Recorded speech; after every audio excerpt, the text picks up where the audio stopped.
It takes a village, because for all means for all. Together we'll break down any wall. Linked in love, we won't disarm. We're uniting the grassroots army strong.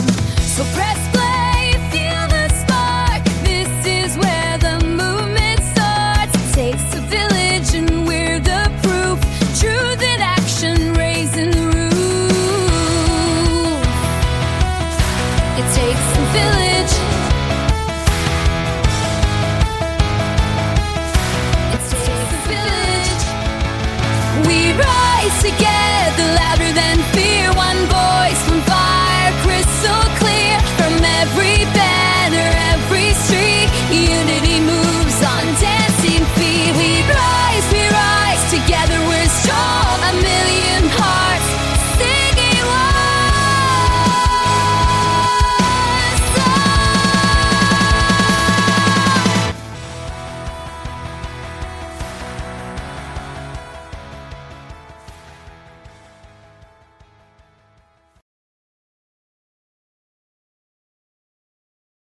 By the way, you are allowed to cuss on my live stream if you choose to. We are in the moment where they're needed from time to time. You know, a good cuss word is needed from time to time. Ladies and gentlemen and everyone in between, welcome to It Takes a Village, where we don't just talk politics, we amplify the people building power from the ground up. I am your charming and furious host, Political Jess, and spoiler alert, I'm not going anywhere. Not today, not tomorrow, not until after the grassroots win, and even then, who knows. Let's go over some ground rules because, you know, chaos is super overrated. One question and one follow-up. If you have a question for any of these wonderful women up here, please request up. They don't bite, I don't think. 18 plus only, safety first. Keep it current, keep it respectful. This is not a debate stage. And trolls, bad faith actors, inconsiderate individuals will be ejected immediately. No refunds, no regrets.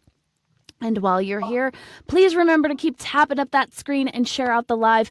Every tap boosts us out to the FYP, gets more eyes and more power on these incredible people who are running to help us all, okay? Also, we got some fan perks. We've got goodies. We've got stickers, exclusive polls, threads. There may even be a fabulous sticker designed for Candance because I could not get my sticker to work for you, Avery, but I will email it to you as soon as our show is over, okay? I made a special sticker for you, but I have to fix it. Also, TikTok gifts are super cute, and we love that energy, but just remember that they take a huge chunk out of that cheese when you do that. So we're going to be dropping the direct donation links for each one of these wonderful people so you can donate to them directly and give them the most bang for your buck, okay? So let's get started. If you guys are ready to get loud, let's start with straight from the great state, or not so great state of Alabama lately, I'm not sure. Candance Duvieilh. Please pronounce your last name for me. You probably get this all the time.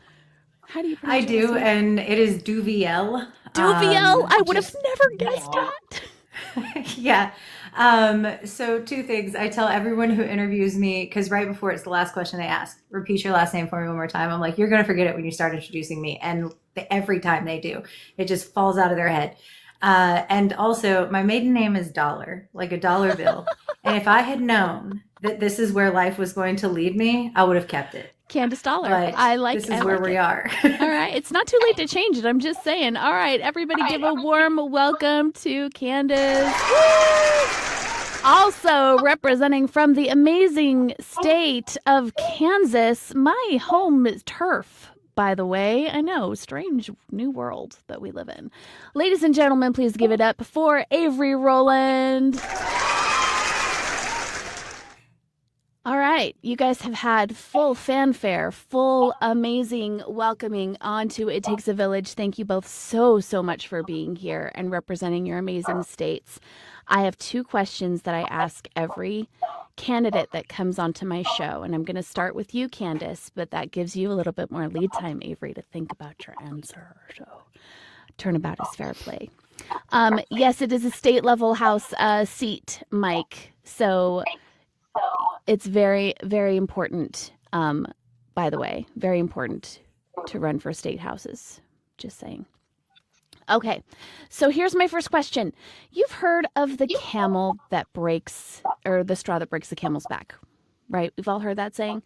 We are not being hit with straws. We are being hit with the whole damn camel. The whole damn camel in the face constantly, repeatedly. It's very uncomfortable.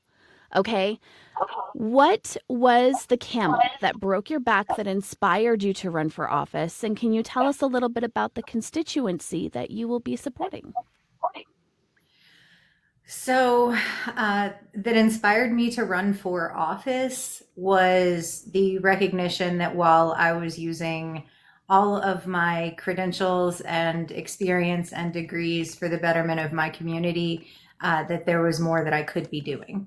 So I started asking around what office I needed to run for, where the community needed me, and this is where I ended up.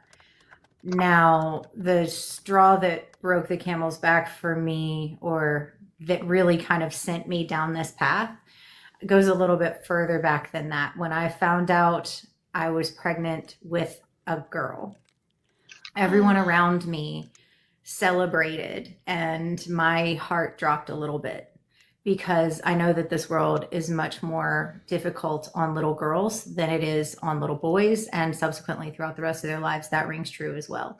And that was the moment for me where I realized it wasn't enough to just inspire people in the way I had been or serve on the nonprofit boards the way I had been, that I had to do more. So that for me is what really pushed me on this path that led to where we are right now. Amazing. And what about the people of Alabama that you'll be supporting? What did you ask specifically about them? This was a two-part question. No worries. I just wanted to know a little bit about the people that you would be representing in your district. Okay. Yeah, so my district has been in the news. So it is North Alabama. It's where the Redstone Arsenal is. And we, of course, have been in the news because Space Force is being moved from Colorado to here in North Alabama. This district is heavy on the government employees, government contractors, people who work for government contractors, the manufacturing industry, the aerospace industry, and that kind of stuff. So what's been happening really since, we went to the moon in the 1960s. What is that from Even Stevens? I always sing the song in my head from Even Stevens. I don't know if anybody even knows what that is, but people have been flooding to this area in droves from other parts of the country. And it has really taken the small town beauty of what Alabama is and brought this kind of melting pot of people. And as such, we are kind of seeing a need to catch up with that growth. We've kind of outpaced ourselves on that, and we need to make sure that we, as I like to say, put the cart back behind the horse. Got it. All right, awesome. So Avery, same question. Well, I'm transgender, so that's the biggest camel. I live in a very rural part of Kansas. Of course, all of Kansas is basically rural. And a couple years ago, I met the candidate at the county fair, and I was like, this is who's running. I can do better than this. And I said, yeah, I can do better than this. And anyway, for years I've been making TikTok videos, and people seem to like them. And one thing led to another, and have quite a few followers for myself, I feel like. And now I'm running for local house rep because somebody needs to do it. It's a very, very rural district, has about 15,000 voters. It covers two counties, Crawford County and Neosho County, but it's been gerrymandered, so it cuts out the big towns in both counties. And it's agriculture. It's farmers, ranchers. There is a tiny bit of old oil wells, but there's nothing new going in for decades. At one point there was coal mining. This was a very socialist part of the world. The Appeal to Reason socialist newspaper was printed in the town I live in, Girard, Kansas, and later Little Blue Books, but is a widespread newspaper across the country. So the bones are here, the heritage is here, that this used to be a very, very blue district. But in the last 20 years, it's shifted red. And now I'm going against a 5-term incumbent or something like that. So I got my work cut out. I'll say. I'm actually from a small town north of Wichita called Heston. I don't know if you've ever heard of Yeah. Heston. There's like hmm 3,000 people in this teeny little town. They got a subway and a stoplight. It's very exciting. Yep. So, yes. So, small town, rural areas, that's sort of my jam. I'm fully well versed on, the culture and the um just the history and the heritage of our rural towns in America. So let me ask my second question. It's wonderful to know about your guys' constituencies. Thank you so much. But let me ask you this, and this one I'm going to start with you, Avery. Okay, turnabout and all. Many voters, especially young working class voters, feel and marginalized communities feel betrayed by candidates who run on these bold progressive platforms but quickly compromise or abandon those values once they're elected. So if you win your seat, and you will win your seat because we manifest that shit around here, how will you ensure that your actions match your promises, especially when you're pressured by party leadership, corporate donors, or political expediency? What's your plan to stay rooted in the movements that brought you here? The only thing I bring to the table is authenticity, is myself, is a strong moral backbone and compass of what's right and wrong. And, attracting the disenfranchised voters, part of my job, I have to ask people every day when I talk to them, do they want to register to vote? And so many people don't, and they're so disenfranchised. And I really don't quite know how to reach them um, on a personal level as a politician, because they are so burned out. So that's what I am going to have to do, is reach them on a personal level, meet them where they're at, knock on a ton of doors. And when I get elected, I'm going to stay true to myself. And if I'm only a 1-term representative, I'm going to do the best I can, and I'm going to do the best for my constituents. But I'm going to remain true. Do you see yourself doing more than a Kansas State House run in the future? Do you see yourself in the halls of Congress? Yeah, I would. Yes, I would really love to be in Congressional District 2, which is what I live in, CD2. Derek Schmidt currently holds it. But that's a few years down the road. That's amazing though, that you're thinking about those kinds of things and how you can support your constituency even more. So I think that's fantastic. What about you, Candace? Do you want me to repeat the question? It was a long one. Sorry. No, I actually get asked this a lot. This is a big topic here in Alabama because the constituency does feel burned when they have come out for politicians who get into the seat and end up voting against their best interest for one reason or another. So this is a question I get asked frequently on the campaign trail. The biggest thing that I am doing is building a team around me who knows that their first job is to hold me accountable. And if I stop being the person that I am, because this is why I'm doing this. I'm doing this because I care about people. So the people around me know if they see me start acting like I am getting a little too full of myself, or I'm starting to decide for people what they need, that they are supposed to rein me in. And they do. They do it very well, to a point that sometimes I'll answer the phone and just be like, you calling to be mean to me, or are you going to be nice to me today? But that's my main thing, is I am building a team of people around me to hold me accountable and hold me to those original values. Also, I'm not the kind of person that has ever, like, I have said in previous TikToks, and it's a little bit, tree huggery, but my love language is not gifts. So that's not the way to get me to do anything. Honestly, gifts is just like, thanks. If that's your love language to show it, cool, I appreciate that. But it's not going to make me act a certain way, if that makes sense. So hopefully that part of my personality plus my accountability team will ensure that I stay true to my original values. Yeah, Kayla is absolutely right. She has to rein me in on a regular basis. kind of rude. So tell me what kind of a team, like what size of a team do you have on the congressional level, Candace, versus Avery? What kind of a team do you, I know you're laughing, what kind of a team do you have on the state level?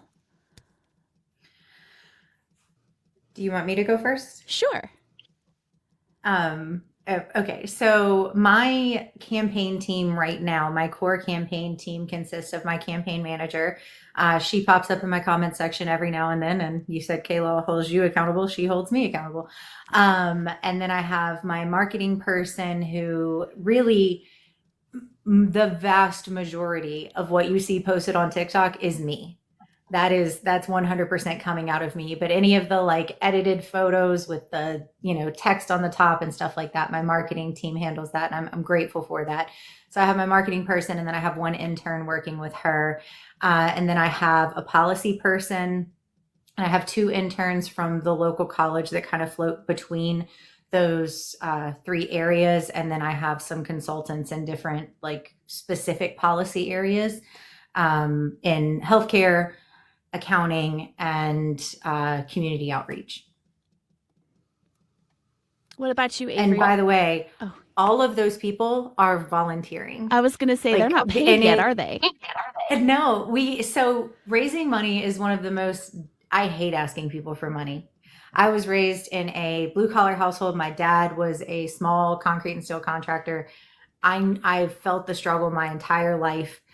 I hate asking people for their hard-earned money. So thankfully, I've built a team of people around me that believe in the movement. I guess they believe in me, and I appreciate them putting their faith in me, but that believe in what we're building here, which I think is amazing.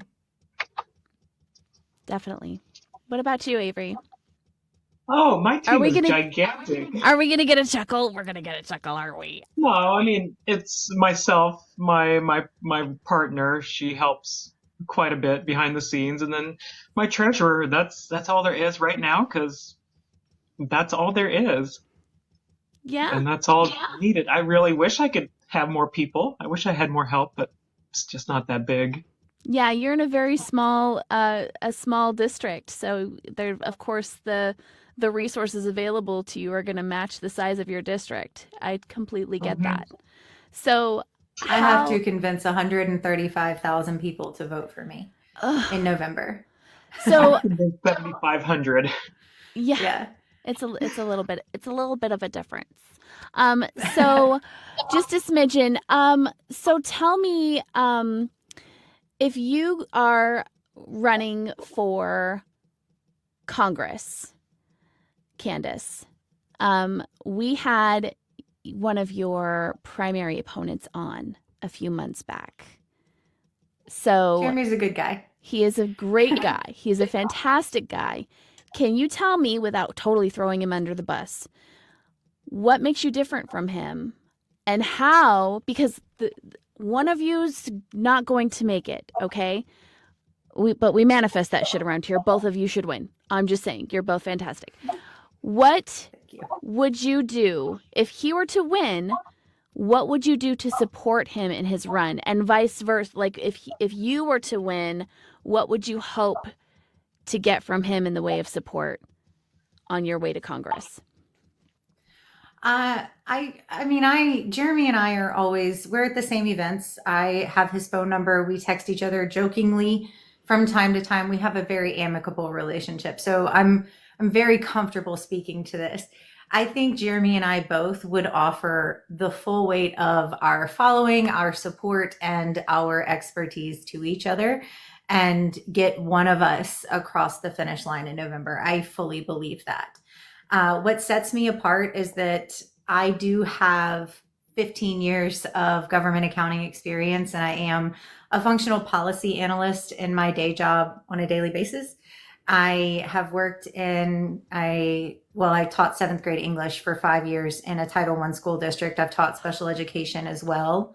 I have a bachelor's in public policy, a master's in public administration and nonprofit management, and a doctorate in education administration.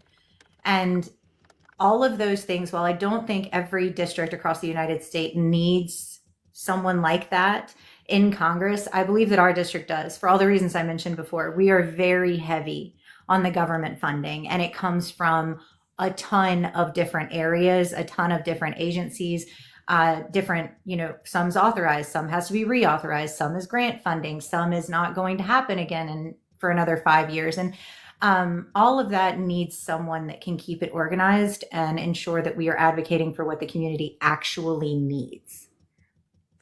So I think that's what I bring to the table. But Jeremy's a great guy. He's a veteran and he's very passionate. So, like I said, I have no problem saying that we would support each other, and I believe he would.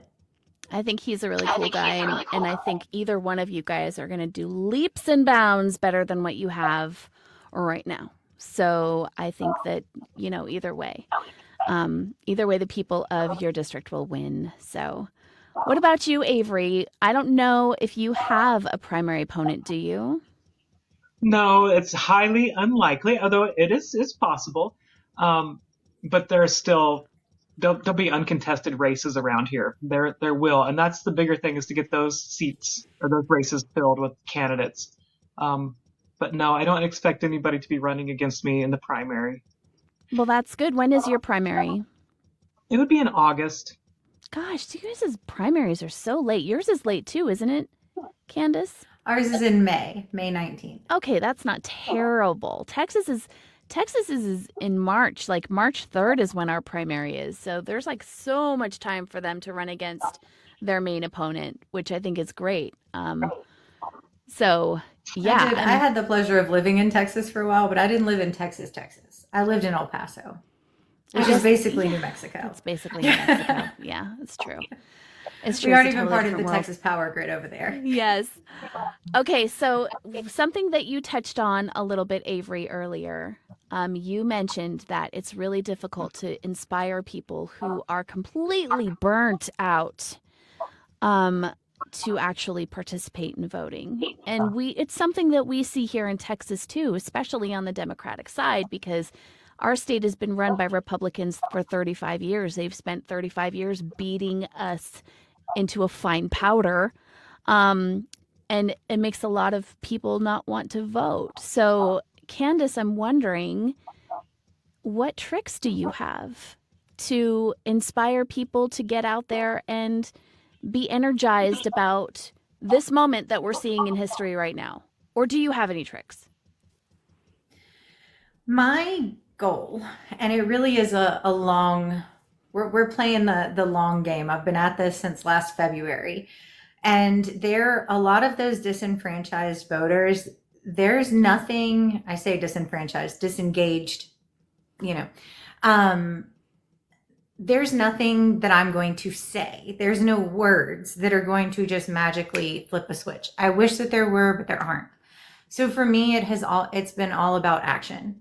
I'm going to show you what I'm about, and we're going to stay on this path. And I have people that, 6 months ago would kind of snarl when I walked in the room because they didn't know what I was about. And now, they're, hey, how you doing? It's so good to see you, and hugging me and stuff like that.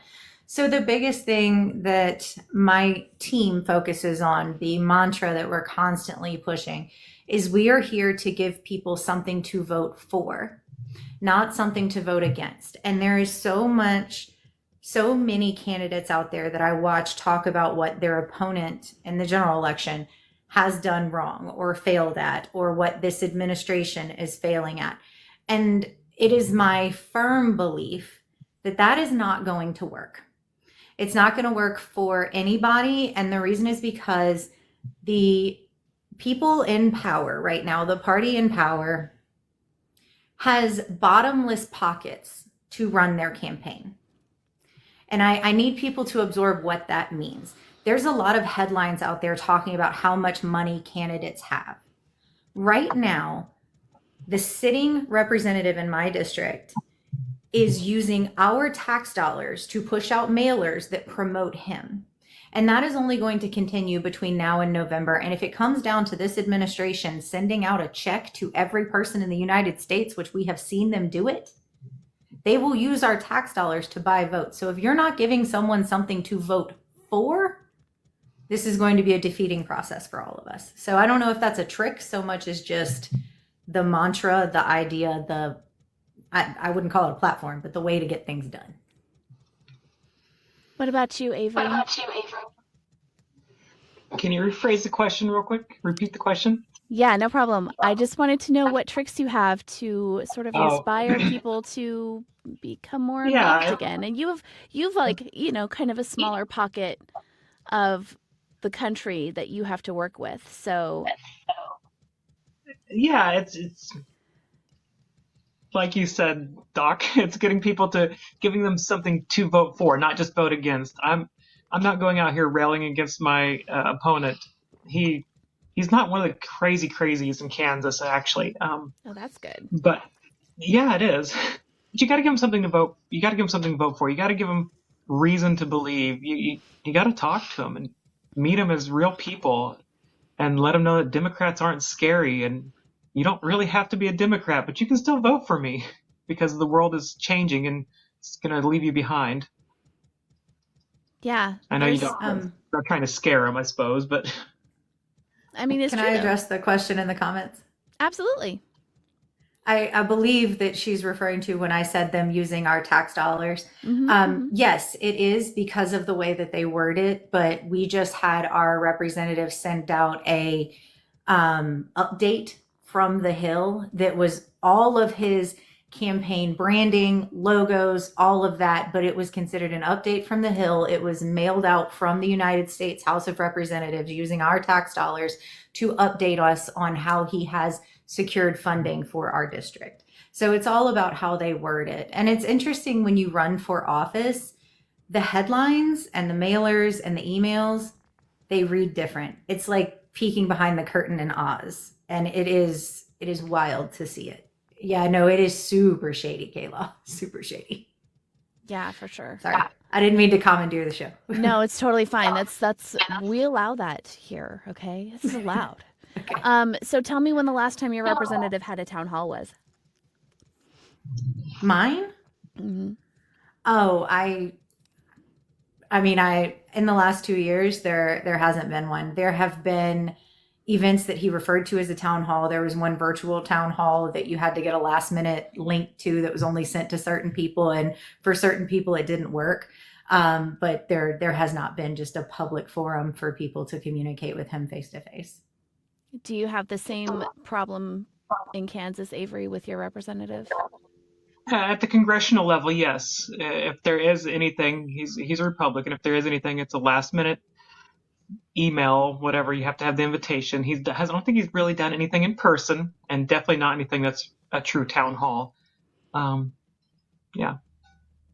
Crazy. Does your Yeah, Mandy's in my district. She held a empty chair town hall, and of course he didn't show up, but we did everything short of skywriting it to let him know about it, but Mandy did organize that and she crushed it. That's amazing. Yeah, we have the same issue with our congressional representative here in Texas. He has these dinners that fundraising dinners that people have to pay $1,000 per plate for, and then he calls those town halls, and I'm like, that's not how that works, honey.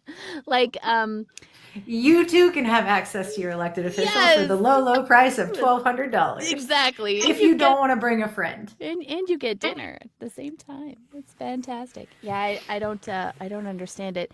Avery, does your on the House side, do you, and the whole reason I'm asking you all these questions is because there are going to be people who want to run for office, right? And they're going to, at some point, they're going to look in the mirror and they're going to say, do I run for mayor? Do I run for city council? Do I run for House seat? Do I run for Congress? There's a million options. And the whole point is to inspire people to know what they're getting into, right? So when you are running for a House district in Kansas, do you plan to hold town halls? Is that something that your House representatives should be doing? I absolutely plan on talking to constituents and listening to them on a regular basis.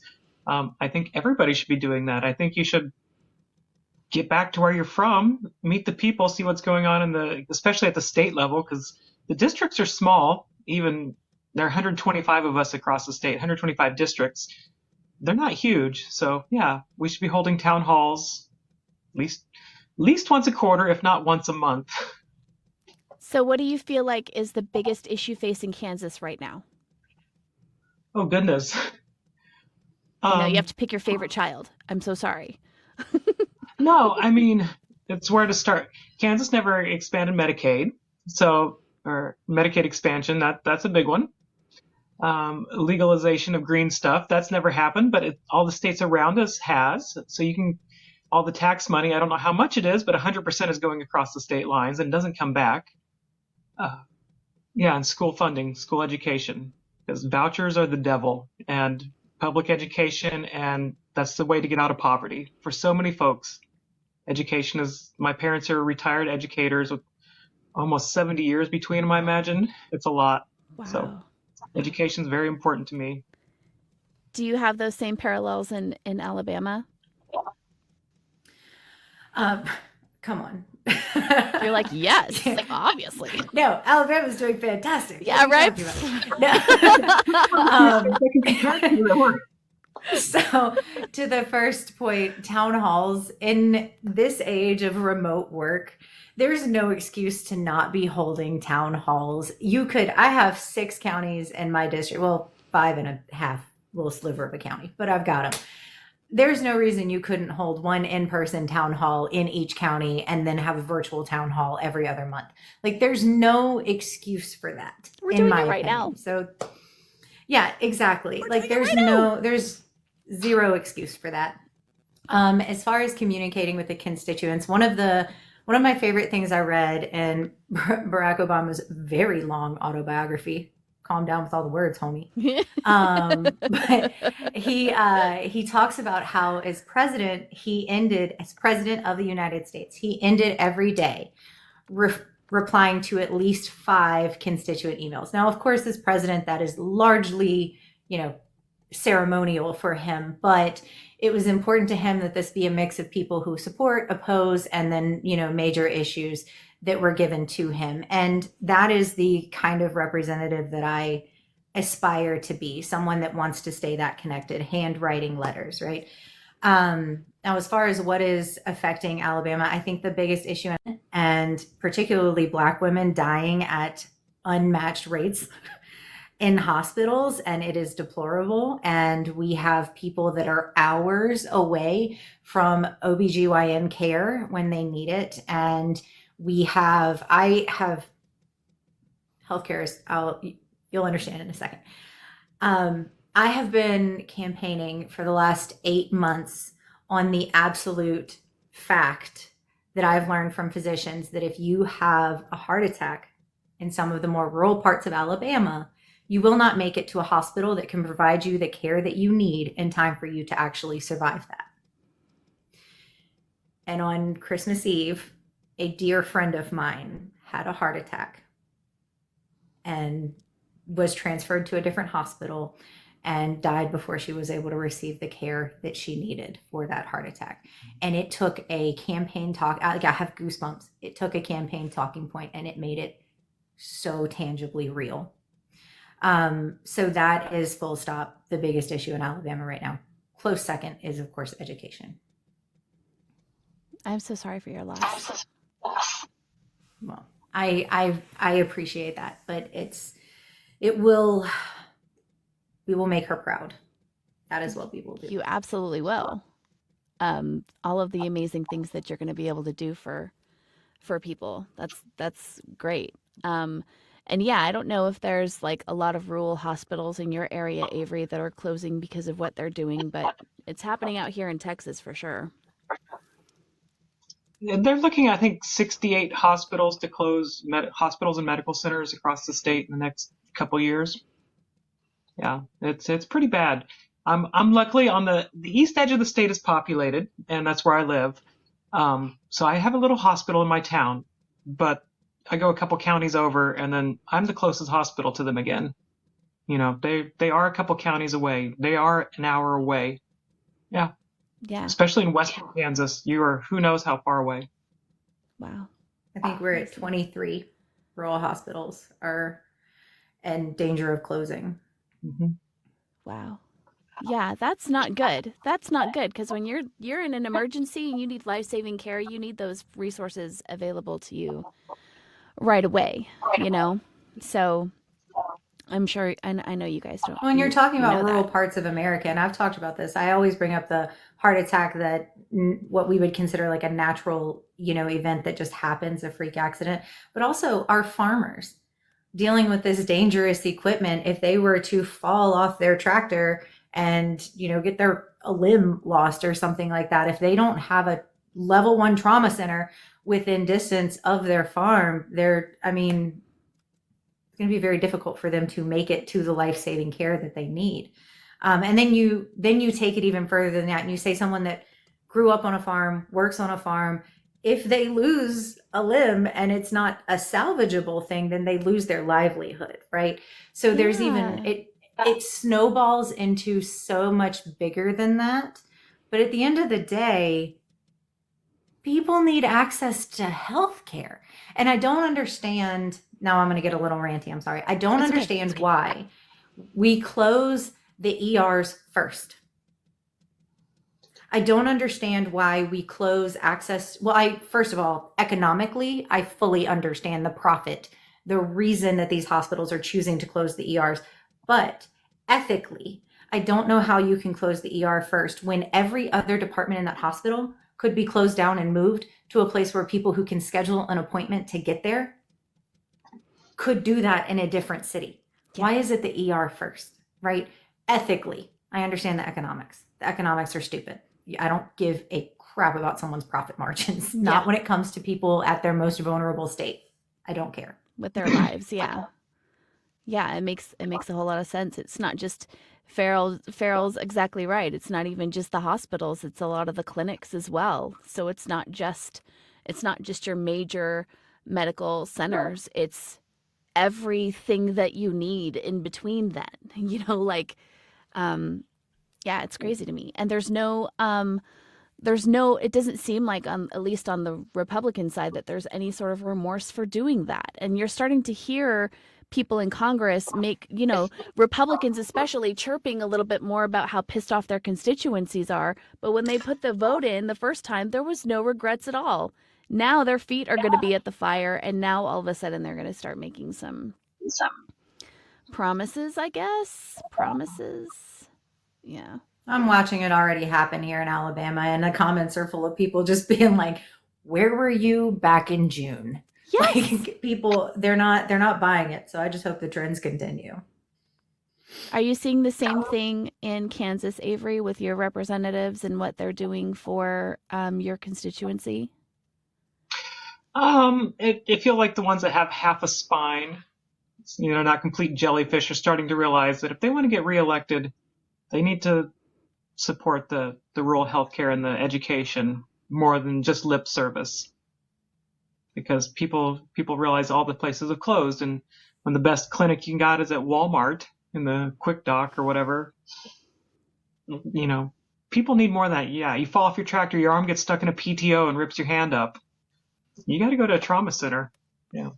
And you're going to need support during your healing too. And all of those programs that are put forward for people on disability and people needing PT and all those other things, those are all gone too. So yeah, like, and what are you people close supposed to one do? little hospital, it bumps everybody somewhere else and just cascades. It becomes a cascading failure, unfortunately, if you overload the system. I remember I lived in Sacramento for a large portion of my adult life. And in the middle of Sacramento, very busy area, their ER was so packed that people were waiting outside. There were no more beds. The rooms were, or the waiting rooms were totally packed full. It was standing room only.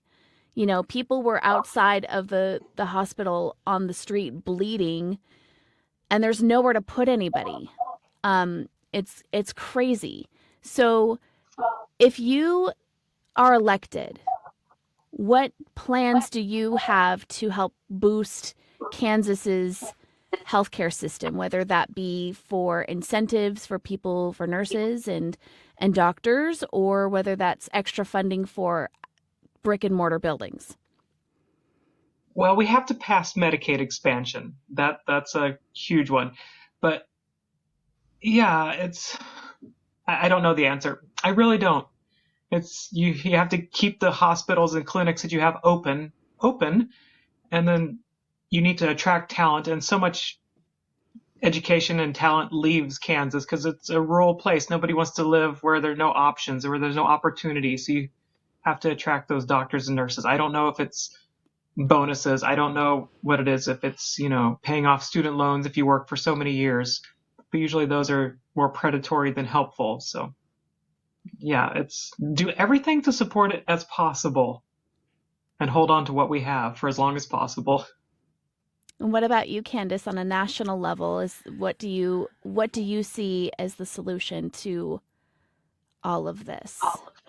Whether it be Medicaid for all or some other sort of healthcare system like Finland's or So I definitely think the end goal of this has to be a single payer healthcare system, because we have a system in place right now where people are profiting off of individuals at their most vulnerable. When you are sick, when you do not have time to get quotes on a procedure or compare prices or call around town to see what the best cost is, you are at your most vulnerable and you have to trust the people around you. And these for-profit entities have to be held accountable for the ethical piece of that. And I refuse to play into the poor, pitiful corporations rhetoric. No, you are profiting off of people at their most vulnerable. And if you don't recognize that, you need to be held accountable for that. We do this. We would hold Del Monte accountable if they put some sort of bad substance in green bean cans, right? We make them recall those things. So holding corporations accountable for things like that, making sure they don't harm the people they're serving, is not an unheard of thing. So I think that's the first step. The next is that we're going to have to expand the ACA to make sure that it covers more people and caps what insurance companies can take. And then the third is that we have to expand EMTALA. I firmly believe that one of the core reasons that our hospitals shut down the emergency room is because the emergency rooms don't turn a profit. And a lot of the reasons that emergency rooms don't turn a profit is because EMTALA said that if you come to the emergency room, they have to provide you care regardless of your ability to pay, which then in turn told the insurance companies, oh, I don't have to pay for this because no one has to pay for this. It's just, it'll negatively affect my customers' credit score in the end, but what do I care, right? Yeah. I don't have to pay it and I can up my profit margin. So I think we also need to amend EMTALA to stop that from happening as well and require insurance companies to treat emergent care like any other care. On the state level, I do not get into state level stuff, but Avery, I would encourage you to look into what some of our indigenous tribes are doing to encourage healthcare workers to come in, and it does involve that loan payout thing. That's awesome. That's what I have been encouraging all of the people running for state level in Alabama. I'm like, look at this. I think we just mimic this. And Kansas has that to some extent. I just don't know what it is for medical workers. Yeah. And that's for sure. There's so many people that have their hands in the pot of our healthcare industry right now. If you look, we've all seen the chart because we're queued in enough. The number of administrators has gone up, but the number of doctors has stayed the same. So our healthcare cost is going up to cover the cost of those extra administrators, but we're not actually seeing any more physicians. We're actually seeing less because physicians are in it to care for people and they're being forced to spend all of their time doing paperwork, and they're being limited on the amount of time that they get to spend with patients. And no one wants to work under those conditions. Well, not people who actually got into it to care for people. And to throw another wrench into the works, I worked in healthcare for 17 years and then COVID happened. And I can't tell you, as somebody who saw it firsthand, first of all, I lost 9 of my colleagues to COVID. And when you're in the frying pan and you're boiling in the frying pan, there's no time to process what's happening. There's no time to process, the loss of this person that worked next to you for 17 years. If you've never watched The Pit, I would highly encourage you guys to go watch The Pit because it just captures that feeling, that PTSD so profoundly. Is that a show? Yes, it's on HBO. It stars Noah Okay. Wiley. If you guys don't know who Noah Wiley is. But it's fantastic. It's like the most accurate healthcare show I have ever seen. I can't watch House or anything, so I'm like, that's not how it works. But The Pit was great. I didn't have any of that ADHD squirrel brain stuff going on. But what I'm saying is that the exodus of people who left the healthcare system after COVID hit because they were scared and they just couldn't do it anymore. And trying to get those people back is going to be a challenge. And I think that you're seeing a lot of healthcare deserts because you have a lot of people who've left healthcare. There's just no incentive to go back. First of all, the best healthcare show is The Good Doctor, and I'm willing to die on that hill. I haven't seen it yet. Oh, it's so good. Gosh, now I forgot. I had something really intelligent to say in response. Oh, getting people back. That's one of the things that I've talked to. Even pharmacists working in hospitals have told me, very frank conversations. They're like, if they keep upping patient capacity without hiring new people, I'm going to kill somebody.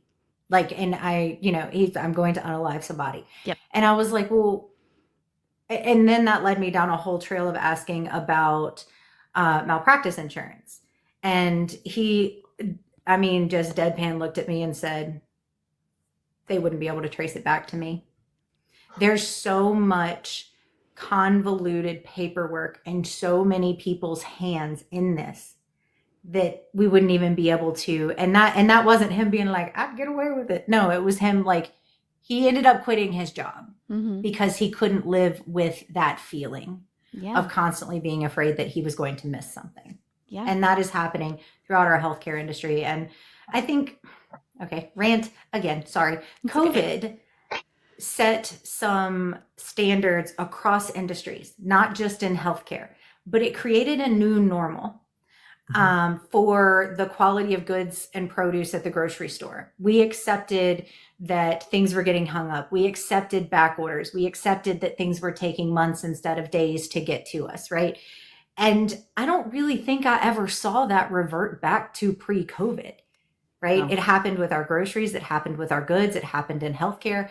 It's like we just set a new normal and people were like, oh, well, if the general public's going to accept that, then we're just going to let it go. And I think that's a huge problem, but that's a societal issue. So.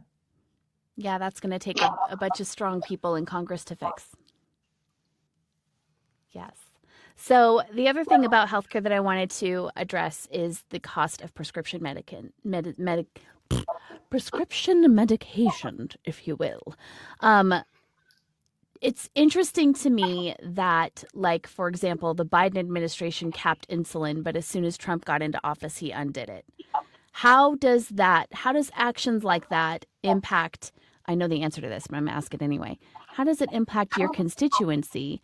And what can you do on a state level and a national level to close that gap? Avery, I'll start with you. I don't know how to close the gap. I don't know how to at the state level. I know it's the cost of prescriptions just goes through the roof. And without insurance or in the Affordable Care Act, going away for so many people, they're just going to continue to rise.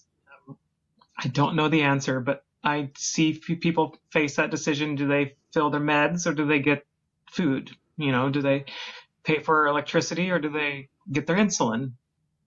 People make those decisions. And it's tough. I don't know the answer, though. Yeah, definitely. What about you, Candace? We have to re-implement the cap on prescription medication costs and specifically how it affects the people. They're literally here in North Alabama. I know them personally. I've talked to them. There are people choosing between groceries and prescriptions. A friend of mine who is also running for office posted on TikTok about this. She had a bust pipe in her kitchen that flooded her kitchen. And one of the solutions that her husband brought up was, well, if I just skip my medication for the next few months, we can get the kitchen repaired. Yeah. Amazing. And this is real life for people. And you're talking about things that choosing to skip that medication means actively believing that you're going to take time off the end of your life. My father, who is on the other side of politics, and we have trouble talking, but Mine too.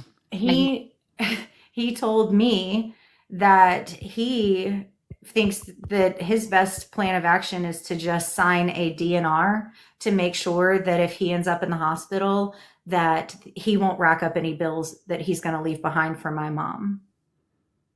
And still very staunchly on that side of the world just believes that that is his responsibility as a US citizen because he failed to put enough money in the account to save his own life if he needs life-saving care.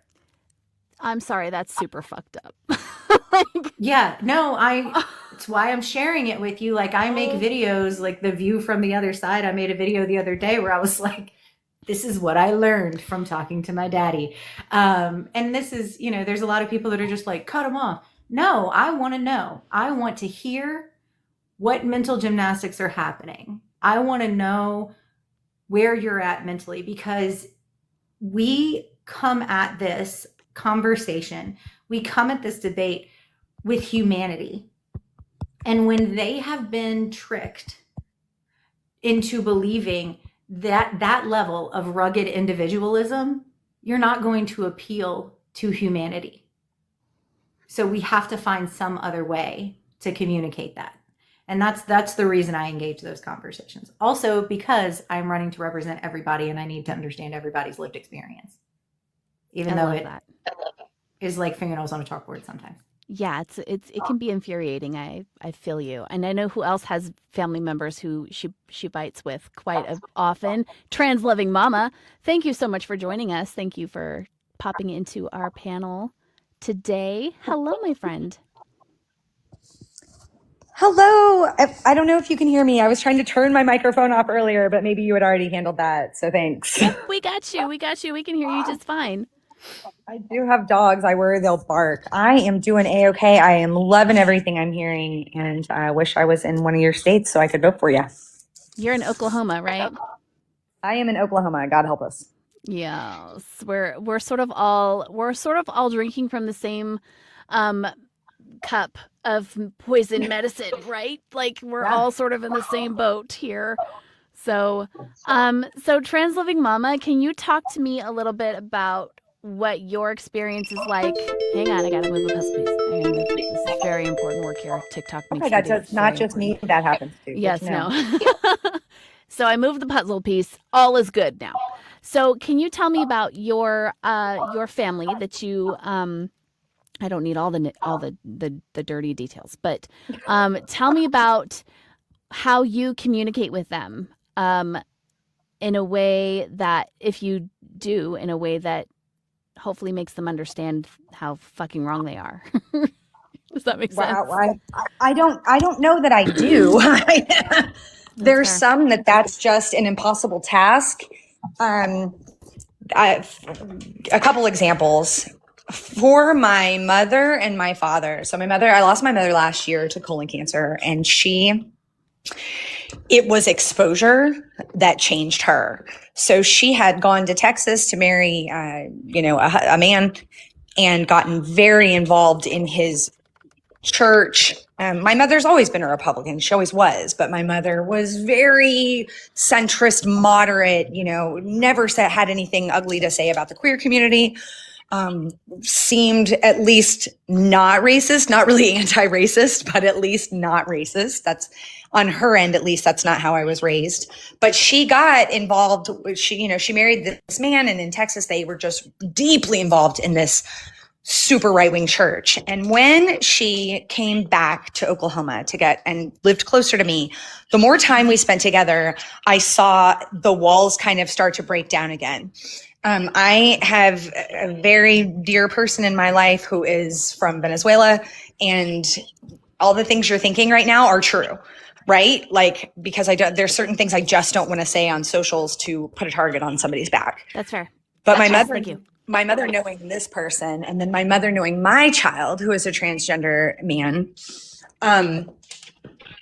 she started to go, wait a second, I don't think everything they're saying is true. Like, the mass deportations that began, she began to ask about this person I know. Is that person okay? And there's a lot of frustration there with, what do you mean? I mean, you can't possibly care if you vote for things like this. But it is this level of fear and ignorance and things that the same things I was taught, that when I grew up, I realized, wait, this isn't accurate. I mean, I was not the person I am today when 9/11 happened, because I bought into everything, and it took exposure to people, and it took conversations.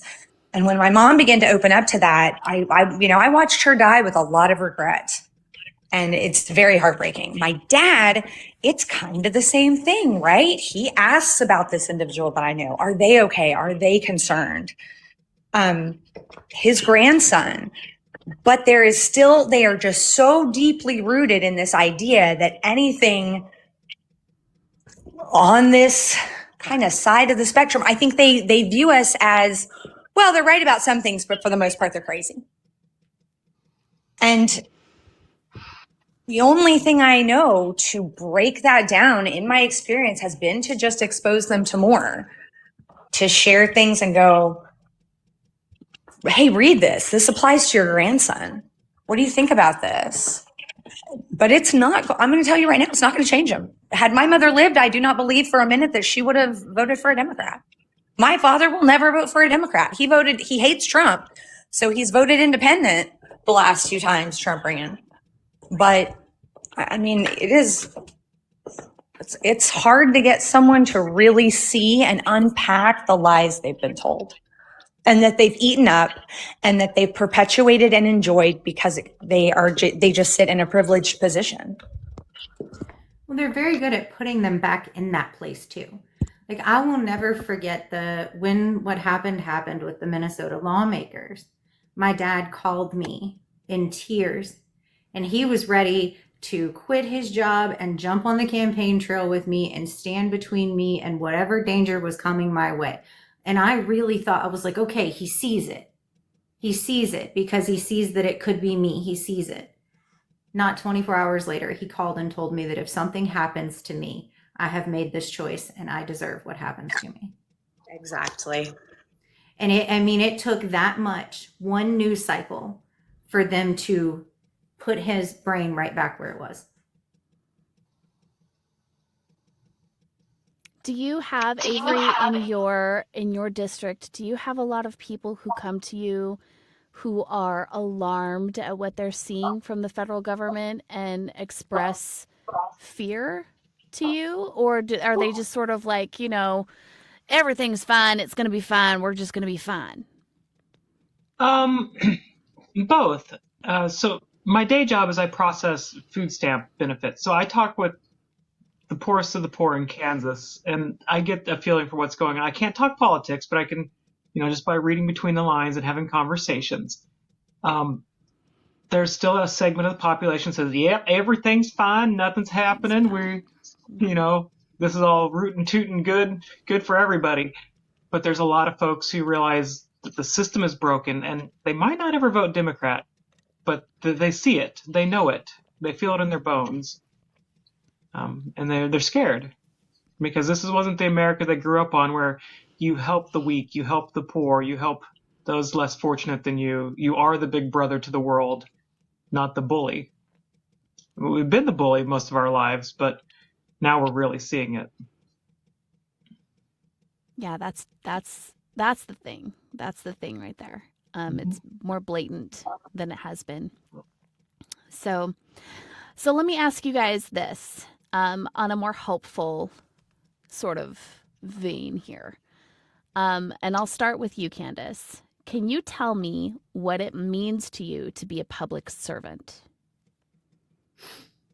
For me, being a public servant means listening to the community, letting the community tell me what they need, and then me going and turning that into policy to get them what they're asking for. It's not my job to decide for the community what they need. It's my job to listen to them tell me what it is they need. And what about you, Avery? Yeah, basically the same thing. I want to listen to the voters. I want to represent I want to be their voice. And, I have a lot of background in food service. Customers are always right in matters of taste. Not always right, but in matters of taste. So sometimes you might have to tweak it a little bit, and you're going to make people uncomfortable and unhappy, but I want to listen to the voters and do the best for them.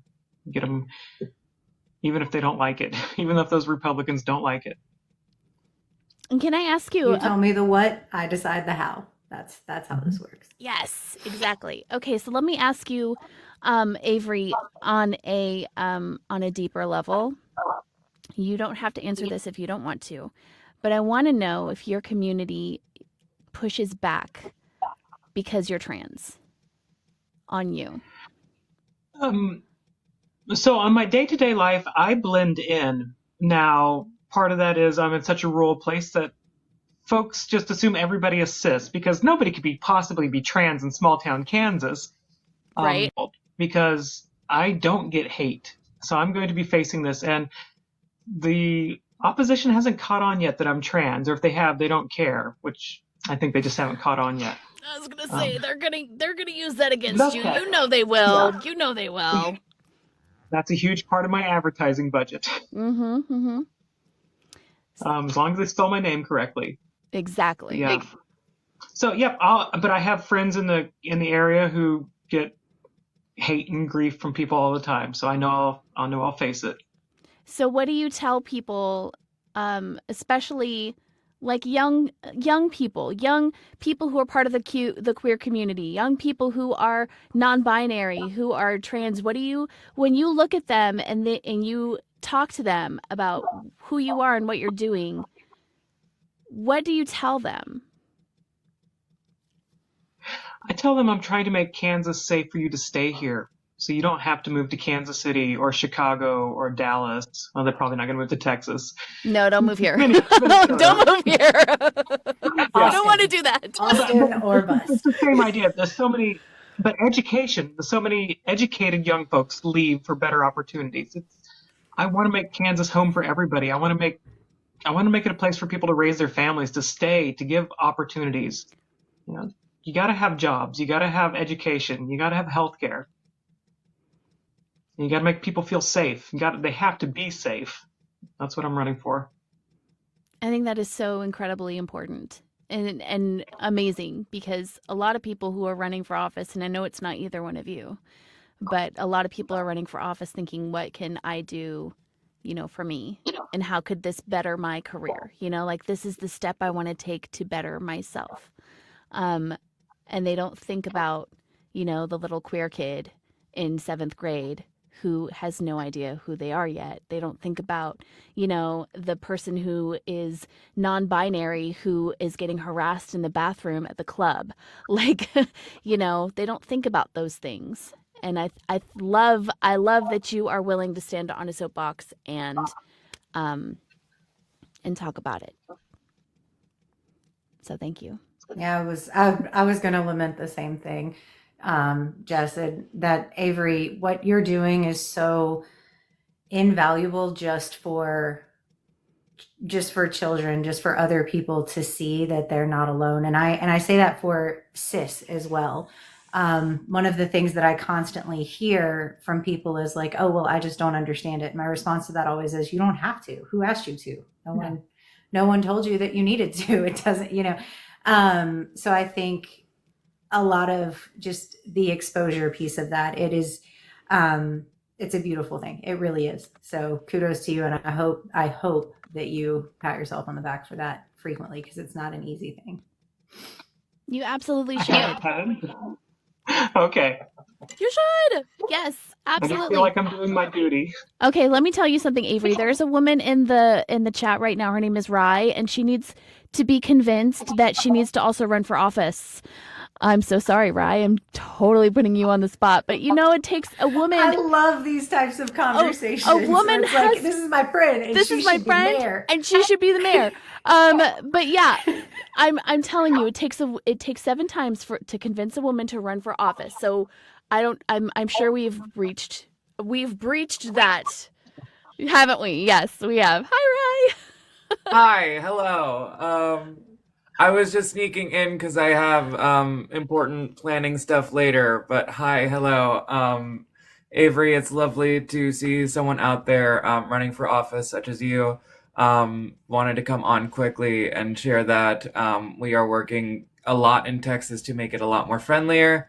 I believe we also have another individual who's running for the Democratic chair who is also trans, Jess. She's doing great work too. So there's a lot more of us who are running, and I am very looking forward to that. But it's going to take a long time before I actually run, Jess.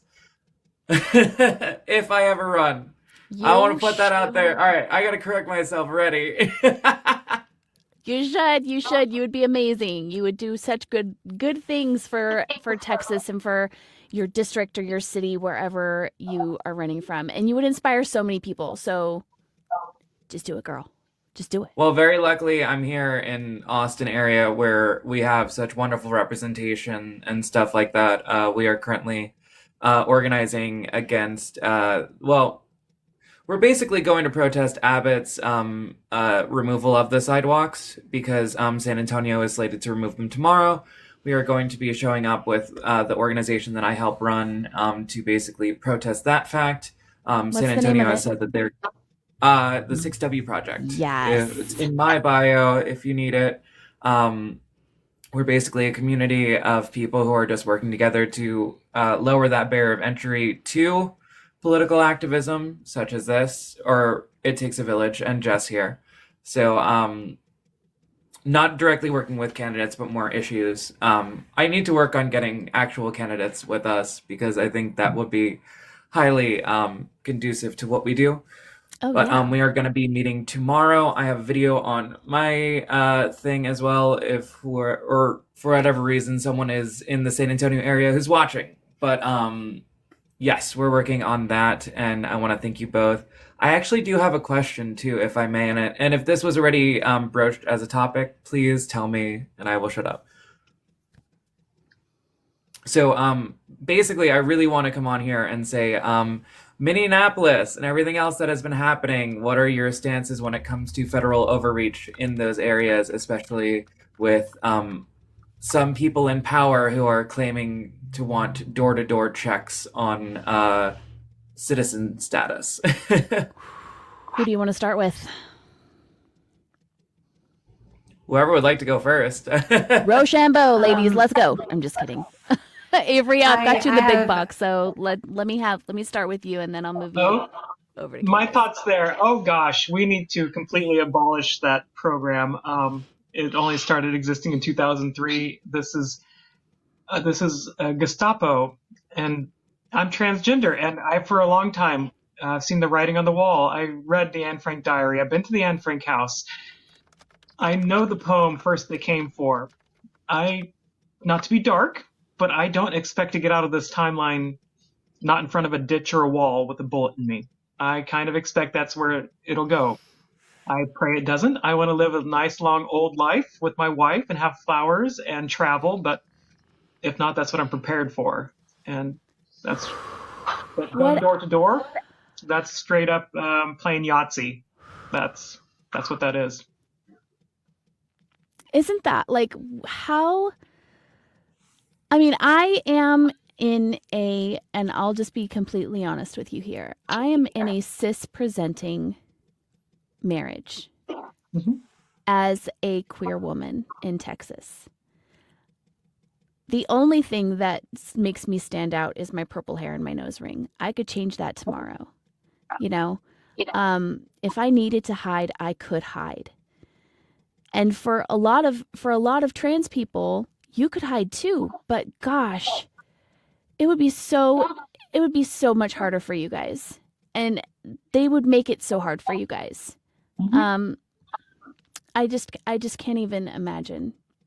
And it makes it so much more important for us to fight with everything that we have. Yeah, and I'm too public. I am known. There's no hiding for me. That's why I'm running, because if I'm going to go out, they're going to know my name, and I'm not going out without a fight. No, I definitely had that Yeah. that story with my family too, where they've kind of been like, oh, well, you've been doing a lot more of the activism stuff and you have your face and name out there. And I'm kind of like, yeah, I know Republican senators who know me by name. I know a select few have added me to their spank bank. Like, I know how it is in Texas and how bad it's getting. And I don't need the Langley Institute to tell me that fact. So when Right. people were coming out and reaching out to me and being like, oh, well, there are early signs of this. I'm like, we have been saying that as a community for years. And I'm very fresh on my journey in terms of just being about a year and a half into it, but at the same time having that that also like reassurance as well from my end when it comes to like seeing elected officials, especially like Mom Donnie and otherwise, like say Marsha P. Johnson, say Sylvia Rivera and highlight them, you know. I think it becomes a lot more easier to show that allyship, especially when it comes to actual action. And then I think there was this I'd have to track down the poll for the actual source, but there was some nationwide poll that was basically like Republicans are like, yeah, they keep worrying about these trans people. I'm like, that's what I keep saying. They're worrying about them too much. We're living rent free. We need to like make our money doing this. So I completely empathize with you there on that because I know I have, unfortunately, we live in a world right now where I have to say, I know I have my papers in order, but at the same time, I don't know what good that'll do for the time being. Yeah, I'm not sure it will do much good at all. What about you, Candace? What would you do? So the most important thing, first of all, I hate it. I hate all of it. I hate every last second of it. I hate that the money is being spent on it. I hate that people are getting harmed. I hate all of it. The number one thing that Congress should be doing that I don't see happening is that the Office of Internal the Office of Internal Investigations for the Department of Homeland Security should be doing something. And he is doing nothing, which is because he was appointed during 45, right? So who would expect him to do anything? But that's what should be activated right now. That's what should be happening. And these systems are completely breaking down because everything was built on a bunch of handshake agreements that obviously you gentlemen can't be trusted with. So you can hand it over to us ladies, go golfing or whatever the heck you do with your Whatever time, you and we wanna will fix do. it because moms- that's what we do. The moms will fix it. The moms, That's, we're used to we, that we shit. clean it up and we fix it. That's right. As far as everything else, what you put in the comments, Jess, it's my daughter's watching me. 40 years from now, when my daughter learns about this moment in history, I will be able to tell her what I did.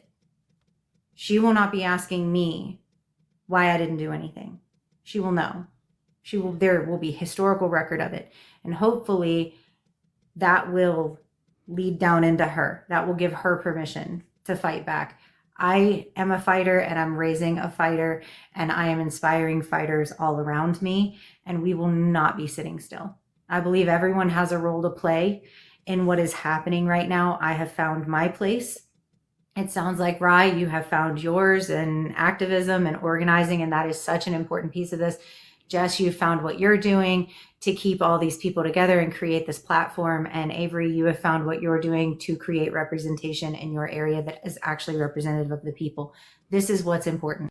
This is what's important, is for us to find our thing and be really good at that thing. You gotta Absolutely. keep pressing. sit in where you And I will fit share in. too, when it comes to like what happened with Renee Good, I think a lot of people are using her queerness as a way to disqualify her in a lot of ways, and I think that has been so disingenuous. Also, there is a fundraiser for Jonathan Ross, aka the man who got so belittled.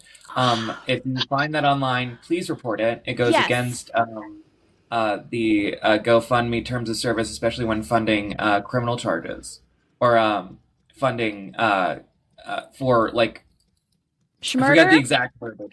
Yeah, no, exactly Yeah, that. that's what it was. I mean, Violent criminal cases. That's what it is. So, yeah, it's a dystopian when we look at that kind of thing. And Candace, I want to thank you as well for running in the way you have been too. I think that it's very important in terms of like Thank you. visibility when it comes to all forms and fashions because we are currently in the white man's America, and I think that becomes a lot more evident when you see the just ICE just fully having Nazi propaganda in their posts and their bios and Oh, yeah. everything in Yeah. between. It's become so All across the federal government. Yeah.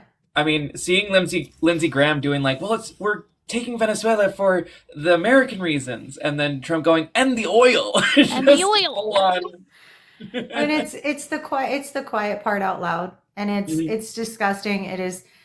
I liken it to a bunch of frat boys that are supposed to keep the stuff at the. This is what happens. Yes, in my ornery. opinion, That's this is what that's happens. exactly the link right When- there. Sorry, I wanted to highlight that. This is what happens when a bunch of people who have been, using, get around and decide that they know what's wrong with the world and they're going to fix it, have the actual power to just bully those things into play and just like test it out on a mass scale and see what happens. And that's going all the way back to the dude with the chainsaw. This whole thing has just been a frat boy fever dream is really what it just feels like. And again, we'll take it from here. You guys Right. gave it you gave it the good old college try. Yes. We'll take it from here. Listen, Kavanaugh, if you want to go back to your parties in college, go to them. I mean, They sounded so fun. They sounded so fun, right? Like, Absolutely. yes, please. Okay, so what is Candace, let me ask you. Healthcare, very important. Okay, but when you get into office, which by the way, I'm just reminding everybody, won't be until January of 2027, okay? Everybody collective breath. What are you going to do on day one? Are you going to fight for healthcare or are you going to fight for accountability? So for me, it's actually, my biggest concern, my number one concern is education. And I say that because education is the foundation on which everything else lives. And our education system, top to bottom, has been overtaken. What has happened with the curriculum in Texas is scary for a multitude of reasons. We have got to get the education department back up and running and doing its job to make sure that we are removing the propaganda machine that is literally attacking the minds of our most vulnerable individuals, our children. Their minds are being molded in a way that we have got to get a handle on. So that is my number one priority. The second is going to be accountability, and those will go hand in hand. My friend, I promise you, I will be knocking on doors. I will be standing 10 toes down. I will be saying, you want to explain this to me? And people will be running from me, and people won't like me, and people are going to tell me that I need to sit down and my job is to be the 217th vote or whatever it is. That will not be my job. I'm going to be a thorn in the side of every person until I figure out why on both sides of the aisle these people have not been doing their jobs. Because it's not just 47's side that has failed us. Oh, yes. Absolutely. The capitulation is just like infuriating. You have had hundreds of thousands of people give you their power. Our individual power is our vote. And when you vote for somebody, you are handing them your piece of the power. You're handing them your say in the matter. For you to take that and just throw your hands up and say, there's nothing else I can do. The fact that the only person I have seen, I don't know if y'all have seen when AOC did that video where she was like, if I look like I'm tired, it's because I am. Every one of you should have looked that way. Why is she so exhausted and the rest of you are just like, meh, we'll get the majority back in November? No, do something.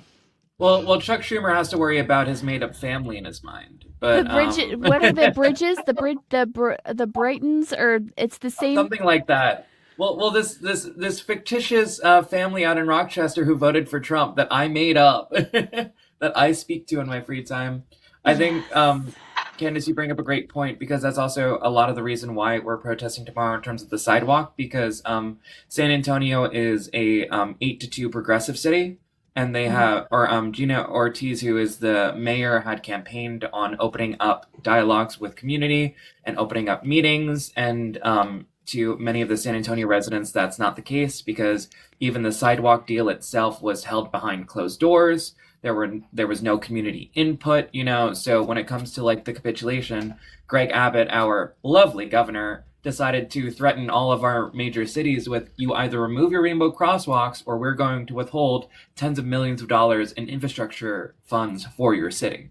So it has been nothing but capitulation in that regard, and we have been looking for fighters such as you in terms of stopping that. Just I said it in the latest video I did, but as soon as you give them an inch, they'll take a nautical mile. Like they will just take it and run. And as soon as that first domino falls and they're able to get away with it, they will. So I appreciate your stance on standing up to that kind of complacency. I look forward to pissing people off. I can't wait. It's the favorite thing that I do nowadays. So it's become a hobby of mine. I know, right? It's so much fun. Avery, what are you going to do on day one when you get into your house seat? I'll probably get lost. I don't know. I'm not going in with the whole plan of I'm going to shake this up and change this. I'm going in with a plan of we're going to fix what's not right and we're going to stand up for the little guy. So I don't have a plan for day one necessarily. I'm sure I'll be told I'm not allowed to use the women's restroom. So that'll probably have to be something to deal with on day one. Important stuff to them. Oh, very important stuff. That's definitely going to lower property taxes for the people in Kansas. Yeah. It's really, affordability, you gotta start. Hey, listen, I tried to use the one in the Capitol, and they were not too thrilled about that one. So, or the Texas Capitol. So it's true. You got a nice set of a nice new set of bracelets when you did that. Oh, I was the only one. So I felt very honored in that moment because Trooper Duarte found it in his infinite wisdom to detain me with cuffs, and I was like, I'm just gonna. I think I quoted the meme of like the guy who was arrested in like Australia. It was just like, what was the charge?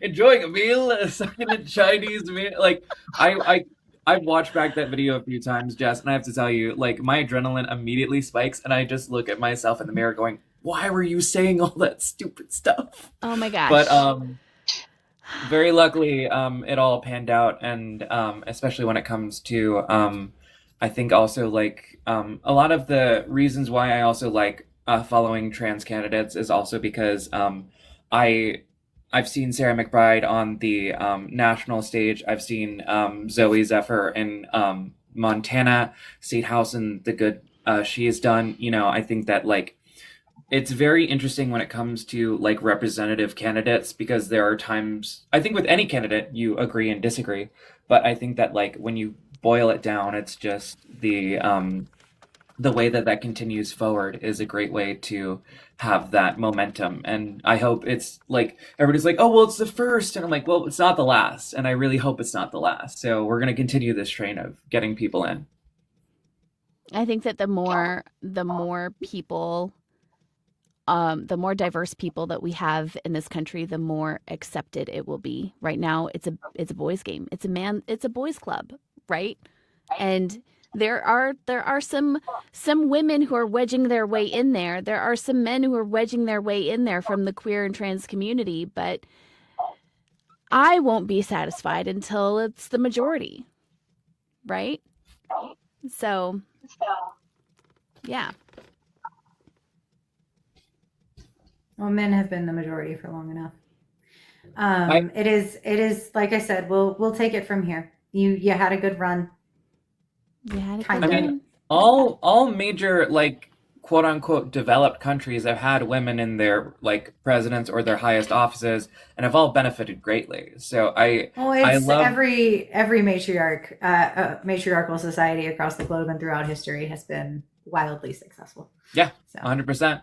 And I also think that too, when it comes to like demographics and the basis of our governments, when it comes to that, where we aren't very like representative through our diversity, and like very small caucuses form because of certain areas, but at the same time, then that gets gerrymandered and broken to high heaven. I know that I know that like Illinois was refusing at one point, and of course, Texas did immediately.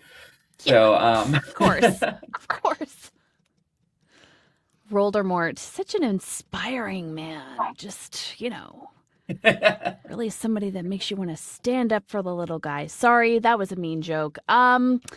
Yes. So, hey, yeah. the one scene from Little Women I remember is when they push Katie down the hill, and I just picture another person in the wheelchair. That's all I'll say. And here's what I'll say about that. And I know a lot of people might be upset because we're making fun of a disabled man, but here's the deal. The man pulled the ladder up behind him and made it impossible for people who were injured by something to sue and have the support that they need, that he received.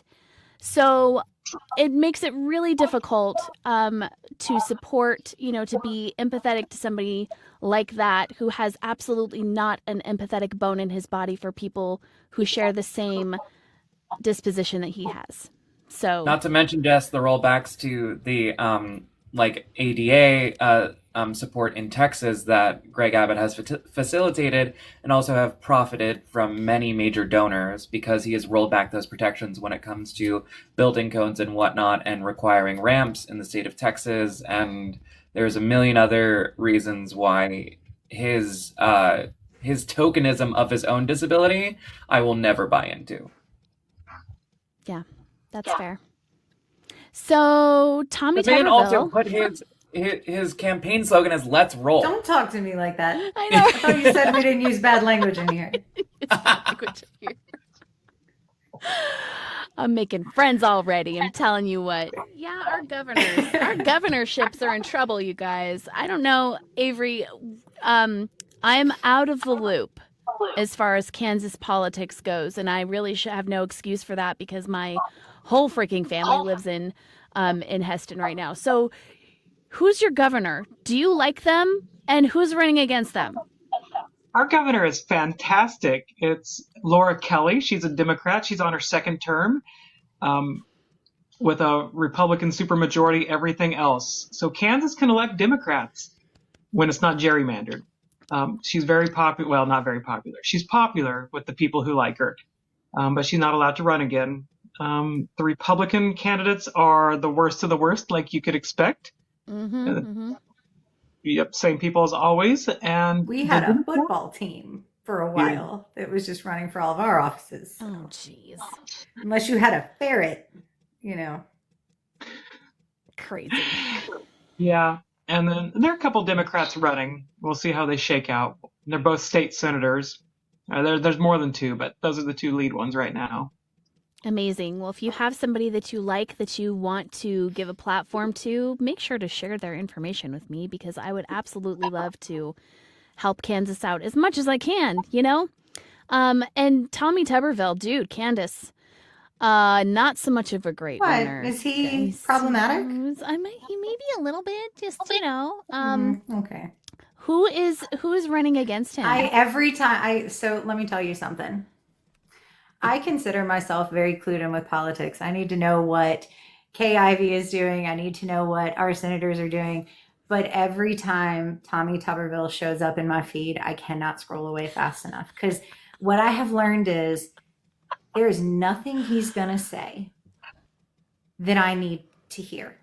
Like there's nothing, there's no information that is about to come out of his mouth that is going to help me or educate me in any way. So I just move right along. Other than sometimes I'll go in the comments to be like, stop giving him a microphone. Yeah.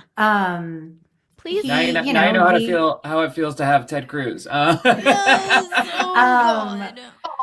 And it genuinely is, he won on name recognition and he wants to be relevant and he doesn't live here, which is a whole nother problem. But we do have, I think there's like 4 or 5 Democrats in the Democratic primary, but I think Dr. Will Boyd is the most active here on TikTok. And then of course, Doug Jones has showed up as well. I think all of, any of those candidates is going to be a good shot up against Tuberville, but the political analyst in me is still watching the Republicans because I don't know that Tommy's going to be their nominee. You don't think so? Well, we're definitely watching Paxton v Cornyn right now. So, Oh, um, yeah.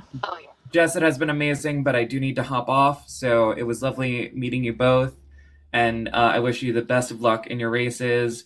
If you need any help or otherwise in terms of like Jess has my contact information where I can help in what little ways I can, as stretched thin as I can. But Yes. But Rye, before you Well, I go, followed you, and it was wonderful to meet you. Thank you for jumping up here. course. Rye, plug your organization, please. Yes. Plug, So big plug.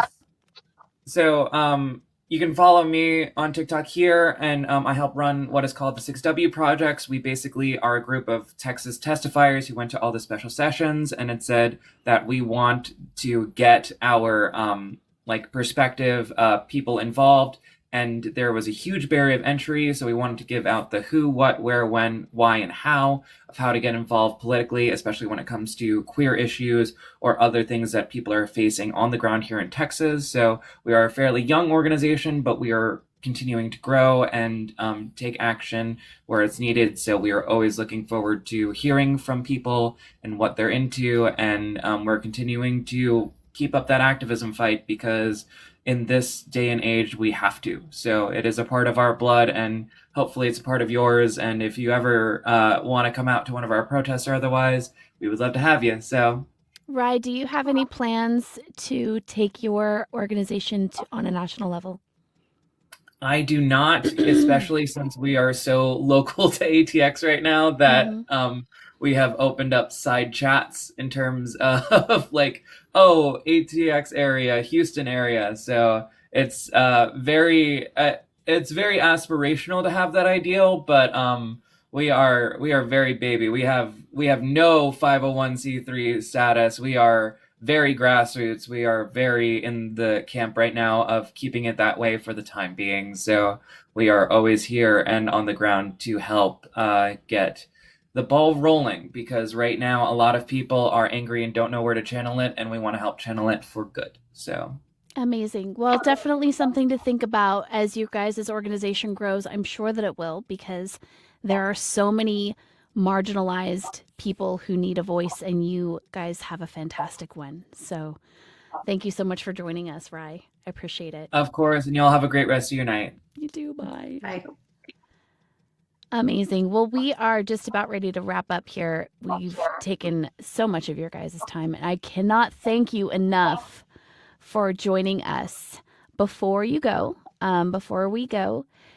Candace, can you tell us how somebody might get involved with your campaign? What can they do? Like, they've seen you on our program. They've seen you all over the internet. They love you. They want to support you. How can they do that? So you can follow me. I am Candance for Congress everywhere except Facebook, where I am Candace Duvieilh for Congress, because the other one was taken, annoyingly enough. I am even on Reddit, though I'm not very good at it. So if you ever want to be like, hey, you should post in this Reddit, that's helpful for me because I don't know how subreddits work. And then, of course, my website, CandaceDuvieillForCongress.com. You can copy and paste it from here. There's also a clickety-clack in the place on my TikTok. Because I know that there's entirely too many vowels in my last name and nobody knows how to spell that. So just go click it there. The number one thing that we need right now is investment. Every penny helps. Like I said earlier, my team, while robust, is just very grassroots. It's people who believe in the movement and believe that we need real change. And it's actually composed mostly of moms, just who are in the fight and ready for the rise of the matriarchy, as it were. So that's what we need most. And then, of course, if you're in the area, if you want to do some call time for us, if you're not in the area, you can sign up to be a volunteer as well, because you can call or write postcards from anywhere. Absolutely. Yes. And phone banking. Let me just touch on phone banking real quick, because I don't know that we can phone bank. Can we phone bank for a house seat, Avery? Is that something that people can do? I have no idea. Phone banking isn't that big a deal, guys. Don't be scared of phone banking. You're calling people who are thinking just like you. You're calling people who have the same ideals as you. You're not calling the other side. You're not trying to convince anybody of something that they don't already believe in. You're just reminding them to get involved. It's really not that big a deal. So if you want to sign up for phone banking, I would highly suggest you do so.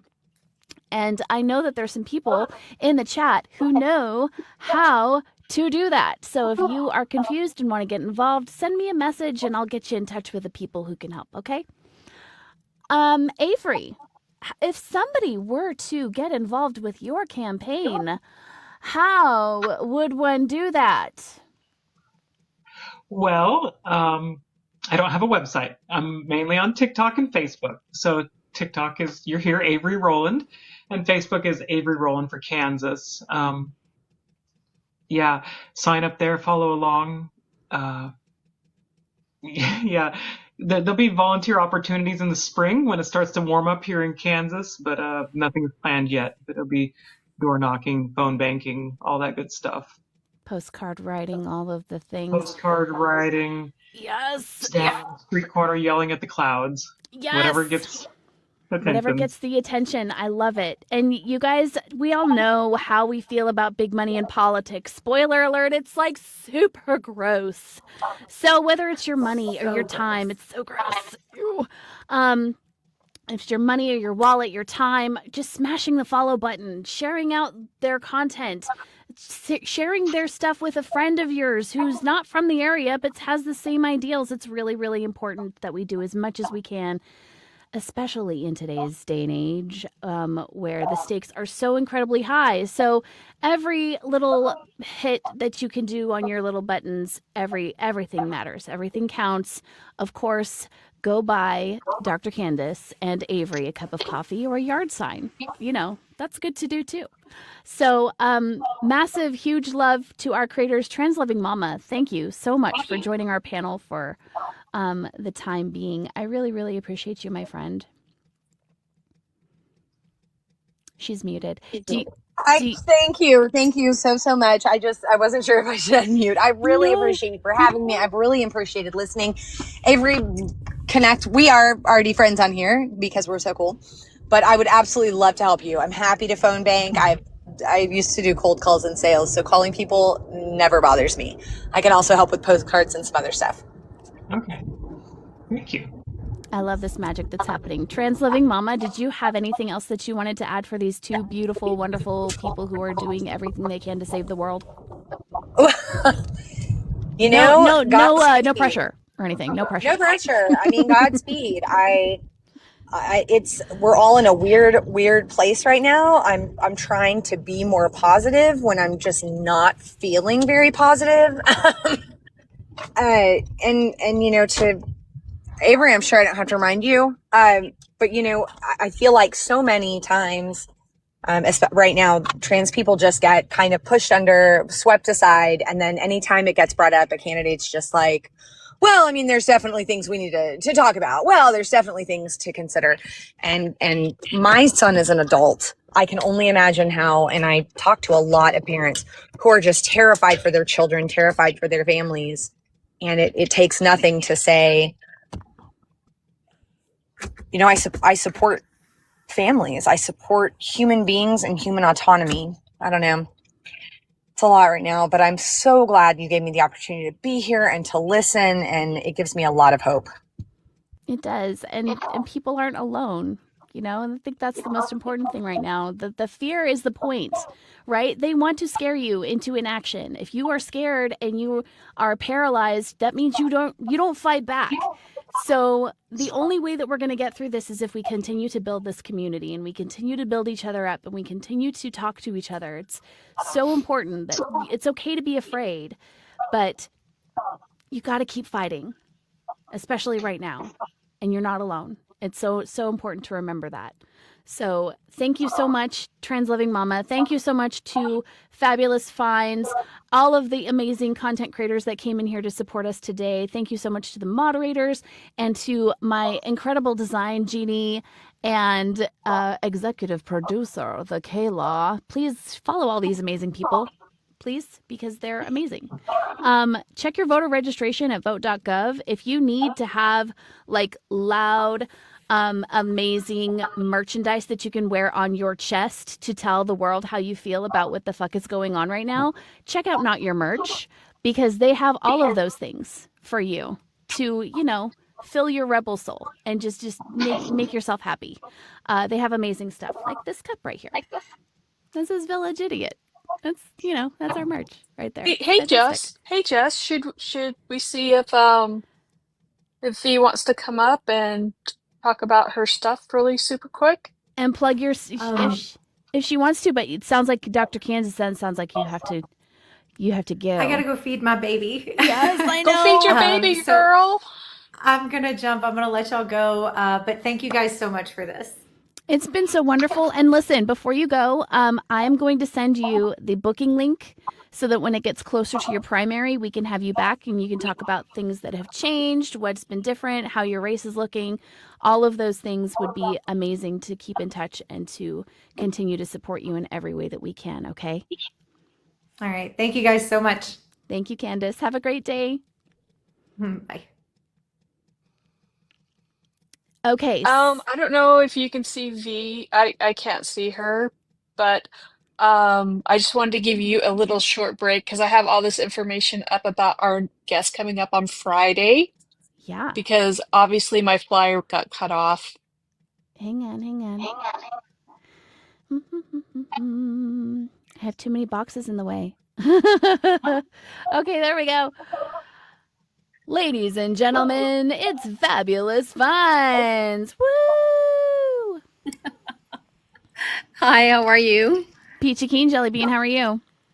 I'm okay. Just another day, another day of being pissed. Yes, this is I feel like this is our default setting. So Avery, this is V. She makes amazing not only amazing content, she makes merchandise that you can wear on your chest that tells everybody how you feel, and it's fantastic. They do all kinds of stuff. So when you get to the point where you need merchandise for your congressional run, she's the one you want to talk to. She's amazing. Yeah, I with the reason that my daughter Jennifer and I started this business, it's been almost a year. We started in March, and I actually purchased a shirt on TikTok Shop and thought, I'm going to go ahead and talk about this because this is how I feel and I want to wear it on my chest. And I live where Jess lives in the most, one of the reddest places on the planet, and where the rolling trick hangs out. And so, I love that for when us. when I decided to go ahead and buy it, one of my videos actually started to go viral, and that meant that there were so many more people that felt just like I did, wanted to be able to wear their First Amendment right on their chest, because that's basically what we're doing. We are allowed to speak what it is that we feel in reference to our government, but this government actually wants us to not say what we need to say or what we are allowed to say or what is our right to say here in the United States. And so when that happened, and it continued to happen with like every video I was making, people were just going crazy over them. And so I reached out to my daughter and I'm like, what do you think about us doing this? And she's like, let's give it a try, Mom. Let's give it a try. So we did. We opened up our shop, and within a week, we were maxing out on our daily sales, which it sounds maybe crazy, but when you first start a shop, it's like 50 sales a day, which is a lot for a brand new shop. And it just grew. And the sales were fantastic. I like that part, but the part that actually keeps me going and my daughter going every single day is the community that we've built within Not Your Merch, and the fact that there are so many other people just like Jess and Kayla and Trans Loving Mama, who I consider a friend now because I reached out to her, and there's so many of us that have just built this little circle and have locked arms and said, you know what, I now know that there's more than just me, because for so long we were feeling siloed into this space because the red is really good at being loud.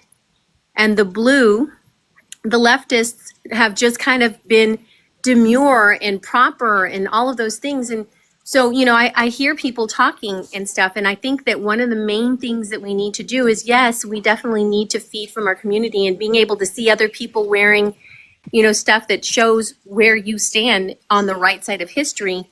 But we need to have people that represent us in office that not only are wanting to fight for people, but remember what we're going through right now. I'm sorry. It's okay. I feel like it's really heavy. I mean, They need to remember what we're going through right now so it never fucking happens again. I'm so irritated. I'm so beyond mad right now with everything that's happened in the last, 4 days. It's been so much. And because of and I'm not trying to make it about me, okay? But because of the color of a person's skin, I'm afraid for my kids. Trans Loving Mama said that she'll go forward if some people needed to stay back. And she's doing that from the protective mama bear inside of her. And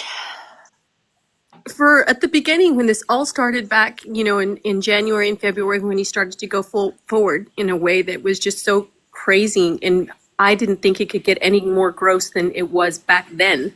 And then he's like, hold my beer. And he decided to go ahead and amplify it to the level that he had. And it's only going to get worse. And the part that upsets me the most are lawmakers that are in office right now and see us struggling when they're making us feel like we're powerless. We know we're not, but without their support, without them doing their part, it makes our job so much harder. And it shouldn't be just our job. It should be them. We hired them to represent us. And so I want people in office to not only serve the people, but be pissed off and never forget what we've gone through. I think we've become too complacent, specifically the left. I'm very pissed off at the left. I will always lean left, but I'm so pissed off at the left because I feel like because they've been so complacent in the things that they've allowed, the right has taken advantage because they're such bullies. And I cannot ever forget. And I will be at the front line with Trans Loving Mama and all the other moms because I'm fighting for my kids. I worry about my kids every time they walk out the door because my son works in a place where there's nothing but Hispanic people. And when they come, and those people are not documented, most of them.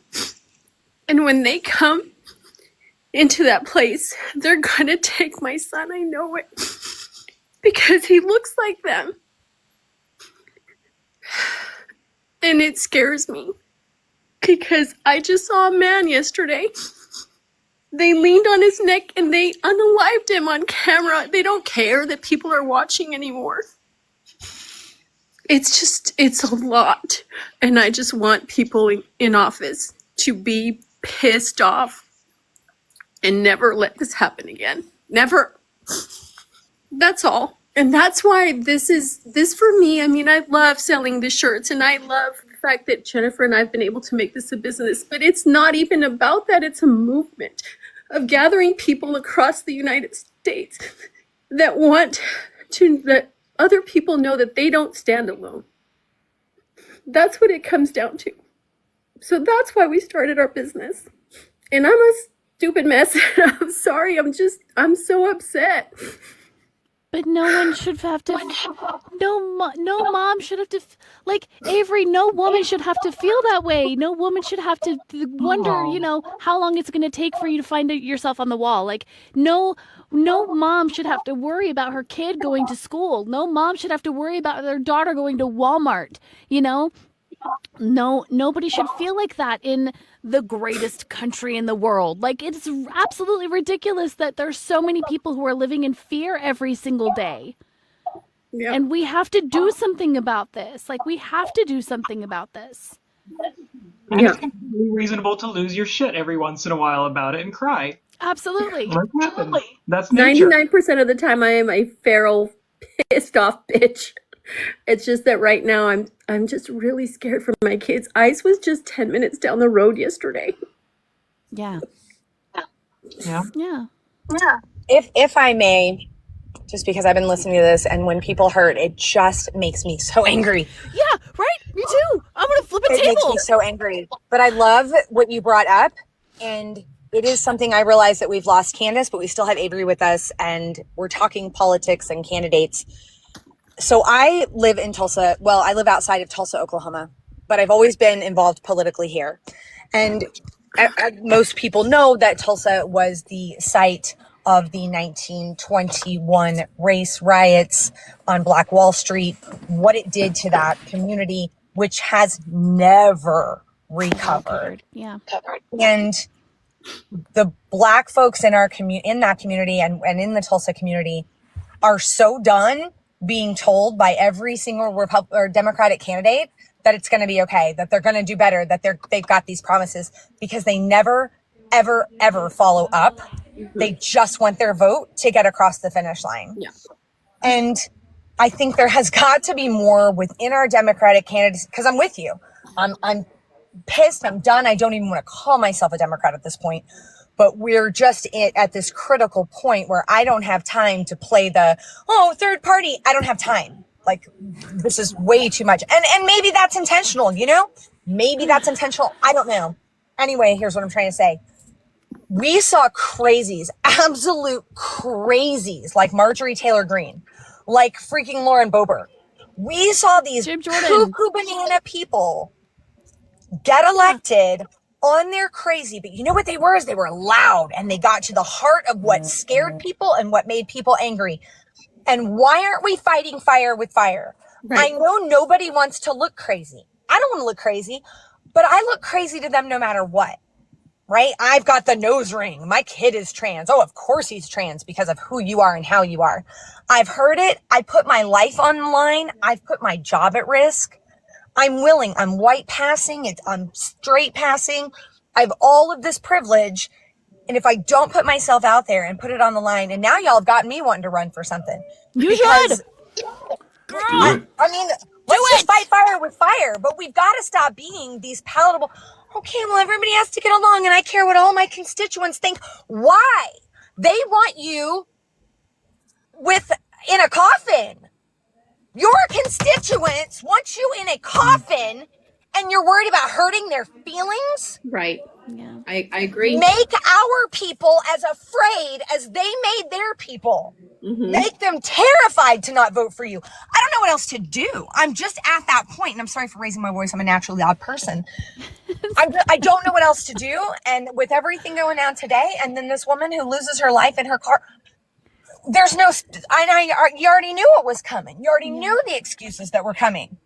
Yeah. So stop being so afraid to get real, get loud, and get angry. I am willing to risk my life. I have made my plans. I reached out to my family today. Here's where my life insurance is. Here's what I want. I saw that Bishop talking about it, and I was like, exactly. Yep. I am willing. This is the fate of our country. Right. These are the future human of our kids. lives. Right. Right. We are losing. How do you recover? We're not Germany, y'all. We're about 1,000 times larger. Yeah. We have drone capabilities and AI. This ain't 1930s Germany. This is a whole new ball of crap. Get real. Okay, I'm sorry, rant over. Yeah, no. I mean, but here's the thing about that, Jenny, is that we need that energy. That energy is what is going to be able to, because we've been holding the line or trying to hold the line, and they keep pushing us back. And we need to not only hold the line, but we need to push forward so that they will never ever invade the sovereignty of our personal, private, protected space. And they know that they can push us because they have allowed it. Oh, well, decorum. So we're not going to have that anymore. I'm tired of being demure and polite. Like, those days are fucking over, man. That's Do you know how many people online were like, I'm so tired of Democratic politicians swearing, and I was like, set aside all the things happening. Set aside everything happening right now and ask yourself, how much of your humanity do you have to set aside in order to see a woman murdered on camera by an agent of the government, that agent walk away while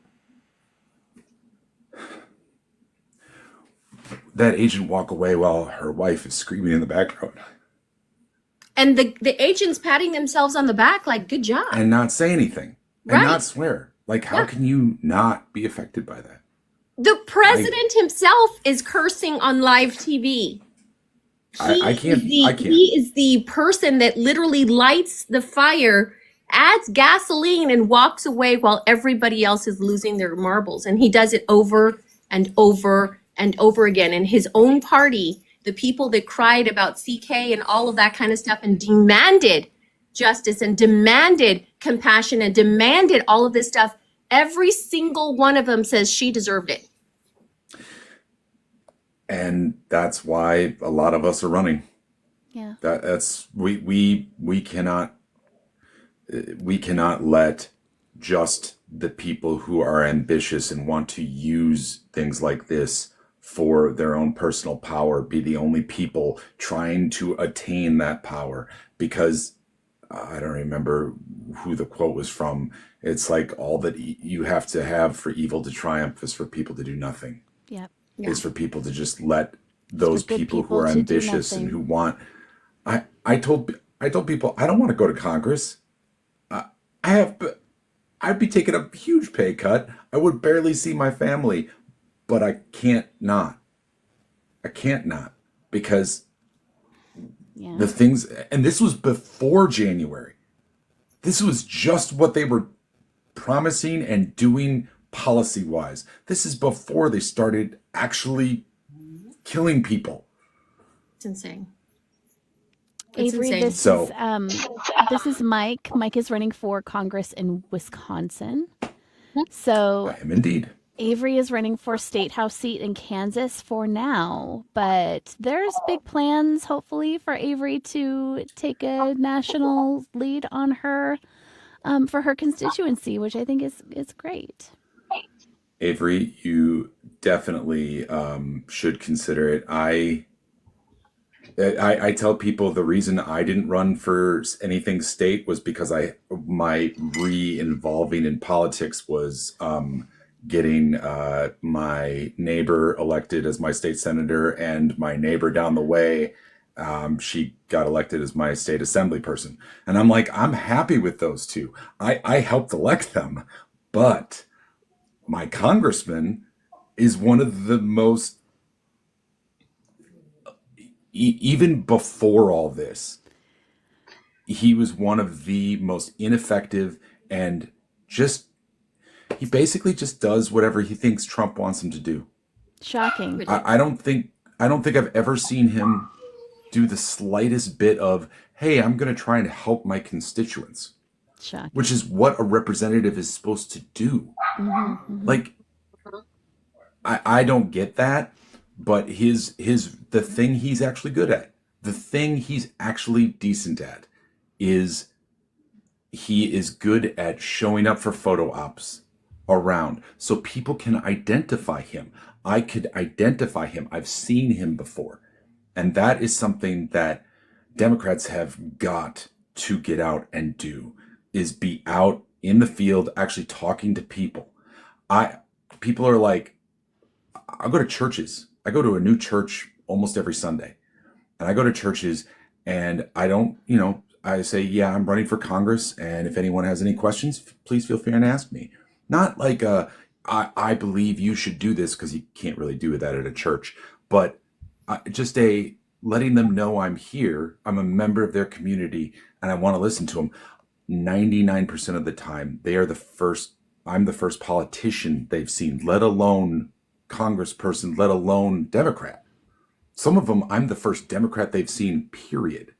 Wow. And they're like, why are you here? And I'm like, because churches are like the center of rural life for a lot of people. Mm-hmm. And I need to go where my constituents are and still be who I am. I mean, I'm not going to stop talking about the need for universal health care and actually fully funding education without, it coming from all of our property taxes, but instead coming from actual income taxes, taxing the people who actually should be taxed. Mm-hmm. I occasionally have to stop myself, because I get so like, why is this not understood? And then I remember, then it clicks in my head. Well, it's not understood because my entire life we've had a propaganda campaign run on us. And it's basically been a constant narrowing of our field of view, a constant telling people not to believe other sources of information other than the ones that tell you who to hate, so that you don't notice that you're the one being taken advantage of. Yeah. That's what they've been doing to people like me. Like, if I had been in a different educational environment and I had different media consumption coming up, I could have seen myself falling into those traps, because that's what they are. They're propaganda traps that basically try to get people of a certain ilk, very often looking like me, to fall into. And you get people who 5 years ago wouldn't have believed a single word of this, wouldn't have put up with a single word of this, suddenly defending murder on camera. So yeah, I'm not saying we're going to be able to pull a lot of those people back, but the nice thing is the more crazy the things they do, the more obvious it becomes to the people who we can actually be like, hey, this isn't what you want for your country. Yeah. Right? This isn't what you want for your children. And whatever they believe otherwise, if they were conservative socially or politically or economically, it doesn't matter. Like, they're looking at it now and going, I don't want this. I don't want Nazi Germany. Like, we did this once. We said We already never fought again. this war. Yeah. And we freaking meant it. I've got to leave. My phone's about 1% and it's going to die here in a second. Oh, no. Avery, thank you so much. I It was hope you nice to guys meet follow each other. Good I luck in your hope- race. Avery, we will Thank be you. in touch. I loved talking to you. Thank you so much for coming to be here, my friend. You're welcome. It was a pleasure. I look forward to next time. You Whatever. betcha. Have a great Bye. night. I'll be in touch soon. Okay, wonderful. Bye-bye. Nice to meet everyone. Thanks. Bye. Bye. And I'm shutting down. Thank you so much for having me back on, Jess. I saw you guys talking about that, and Fabulous, don't ever feel like you shouldn't be able to be upset by what's going on right now. If you weren't upset, you wouldn't be human. Like, don't let them take your humanity by making it normal to see that and not be affected by it. No one should be able to see that and not be affected by it and not think it's wrong. Like, that's But human. they're doing that though. Like, there was a mass pewing event yesterday that was not covered by any news stations at all, because it's normal. It's normal now. Like, it's been normalized. We cannot continue to allow this to be normalized. This is not normal. This is really messed up. Do you know how many, like, I try and be aware of what's going on in the country. Do you know how many people they've shot and killed since the beginning of the year? Just the beginning of the year. Yeah. I don't know which is higher, the date or the amount of people ICE has murdered. Like, it's... I'm I trying don't to know go if find there- that list. Like, I'm trying to go find that list for the people that were in custody, or just during, when they're taking them in, just in general. I'm trying to figure out, and you cannot find a collective place for that particular list. I'm trying to find that list. They don't have the So information So anywhere. this is what I have for you guys. So 32 unalivings during 2025. And those are just the reported ones in ICE custody. That Um, doesn't include And then there's what? that doesn't include people that are not in ICE custody. Yeah, because this was I printed this before all of that happened. And then by December 2025, they detained over 68,000 people, and almost 3/4 have no criminal conviction. Wow. 510 credible reports of human rights abuse overall. Those are the reported ones. 41 physical and sexual, 14 credible reports of mistreatment of pregnant women, 18 credible reports of mistreatment of children. Well, you imagine you also have to think about how many women have not reported the crime of being assaulted by a man because they've been threatened to either come back. Of course, like these are just reported them. ones. Yeah, yeah. I mean, the numbers we know are low. We know that they are. We just don't have the actual numbers. But even that is shocking and horrific. But we know that those numbers, I feel comfortable doubling that. Truly. And now think about this. Someone said it earlier. They're doing this on camera now. Mm-hmm. They aren't worried now about being witnessed murdering someone. Mm-mm. Not killed, not shot and killed, not accident, not in the line of duty, just straight up murdering someone on camera. And there are people making excuses for it. Mm-hmm. And I'm like, how many angles do you need to not realize this wasn't in any way justified? To not realize that. Oh, go ahead. I'm sorry. No, go ahead. I had go to ahead. stop You because I finish. was getting pissed off. Yeah. Go ahead. It's easy to do. So there's reports that this is their new direction, is to film from their personal cell phone to use as propaganda to recruit new agents. That makes So sense. that is, yeah, so that was the new directive that they have been given. I haven't researched it. I've just heard it from multiple sources. Obviously research anything anyone tells you, but yes, for it entertainment makes purposes sense only. of why. What? For entertainment purposes only. Just have to say Yeah, that. well, I have to say to do that. your own research. Yep. Just do your own research and find out what really is going on. But that's just things that I've heard, and That's one do with thing it what you will. That's one thing I was going to say. A couple of people brought it up about how Germany had better numbers after, and talking about how we've already seen this movie before. Have you noticed how many Germans are reaching out to the United States right now? Like, there are actual comics where it's like it's a bald eagle and then a German hawk or a German whatever their state bird is, and he's like, don't, we already did this crap, don't. Yeah. And there's a lot of people on social media who are German specifically, and they're like, hey guys, we warned you about this the first time we heard Trump. We warned you about this. We warned you who he sounded like.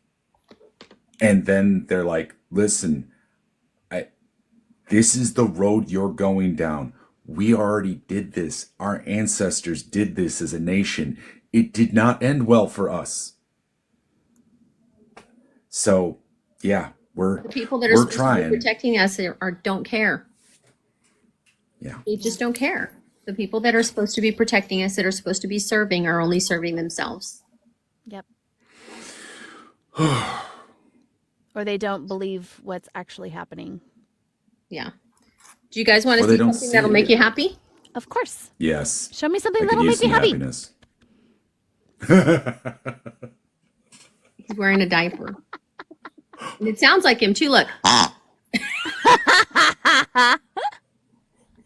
See? He's got a nussy Okay, chin too. Oh, That legitimately made me happy. Thank you. Thank you. yes. I am. He looks just like him. I'm obsessed. I'm So- obsessed. So I had Oh, we bought have a him YouTube. I have a YouTube channel that I'm going to start doing art projects on to help people kind of get back into their bodies and not, you know what I mean, in the midst of this, like some somatic work. That is an art project. That right there is an art project in the making. I am so That is- excited. Yeah. So just, what are the odds of there being an orange pig out there?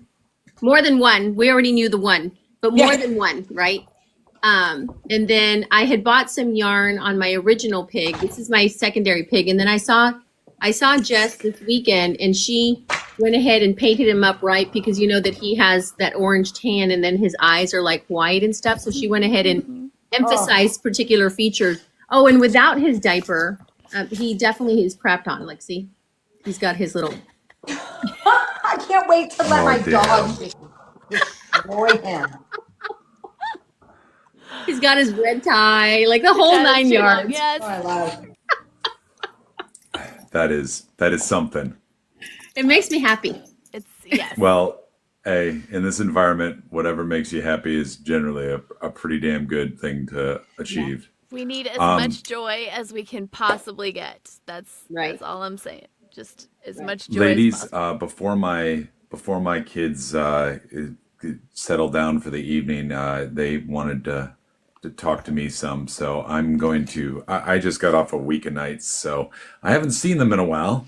Go spend some time with your kiddos. I'm going to go spend some time with. They just got back. They just bought all of us ice cream, so You've done such I'm a gonna great go do job something that makes inspiring. me happy. Yes, you've done such a great job inspiring us. Go and inspire them for a little while. So, thank you so They much. Mike. actually, hey, and I will tell you guys something. Don't, and I know most of you, if not all of you, are mothers, so you know not to do this. But don't underestimate how much your kids can bring to the table.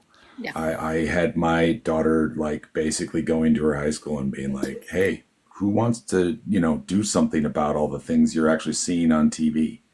And I mean, we underestimate. Yeah, they're cynical. Yeah, they don't believe anything better is going to happen. But we underestimate how much they want something better to happen. Yeah. So let's go out and get it. Mike, Excuse me, ladies. You have a really good evening. You Thanks, too. Mike. As always, good to see you. You're welcome anytime. Thank you so much for popping up. bye. Hey, Jen. So just get with me because I actually have an you're saying that you're wanting to do an art project. I have something in the works right now that would probably work really well with some of the art projects. I'm actually creating it as we speak. Oh, I would love that. Sorry about the sound of my washer, but yes. No, yeah. Okay. Don't worry. No worries. Right now we're trying to bring up our website. So we're trying to do something separate aside from what we have right now, just because of the way that this platform is going, because it's leaning so far right. So we're Right. bringing up our own page. As soon as that's done, yeah, we've got it almost. We've got it about, thanks to like Jess and the ladies, the moderators on our team, like they are powerhouses. And we're going downhill now in terms of bringing up the site. And as soon as that's done, that's my secondary thing that I'm going to be bringing up. And it's going to be a fun thing that it's going to be something that adults can do that will release some good energy. So Yes, we need that. Good. remind me to tell you about it. We definitely need that. Saved my life here already. Yes. Well, She wants to build a pig kit. I mean, if you build it, they will come. I'm just saying. I'm just saying. That is the That's rules. right. I don't make the rules. So Right. Exactly. Anyway, we're going to go ahead and wrap up for the night. You guys are so amazing. I love you so much. I just want you to know that. On Friday night, we have an incredible candidate named Samantha Mota who's running for Congress in California's 37th district. You should join us. She is amazing. And she's from California, so I'm sure she's got lots of ideas on how we can fix this country because they have all the answers in California. It's fantastic over there. I'm just saying. West Coast for life. Represent. Right. Yes. So you guys are incredible. Please follow us on Apple, Substack, Podcasts, Insta, YouTube, all of the things. If you love what we do, leave us a review. It helps amplify our voices. Go follow Fabulous Finds, Trans Loving Mama, Not Your Merch, and all the amazing people that we had on our panel tonight. Follow each other too, because we're building a community, and that's what we got to do here. Okay. I love you all. Thank you so much. Thank you, Kayla. Thank you for everything. Take care of each other. Okay? Thank you for being here and have a great night. Puppies are the best. Toodles. Bye. It takes a village.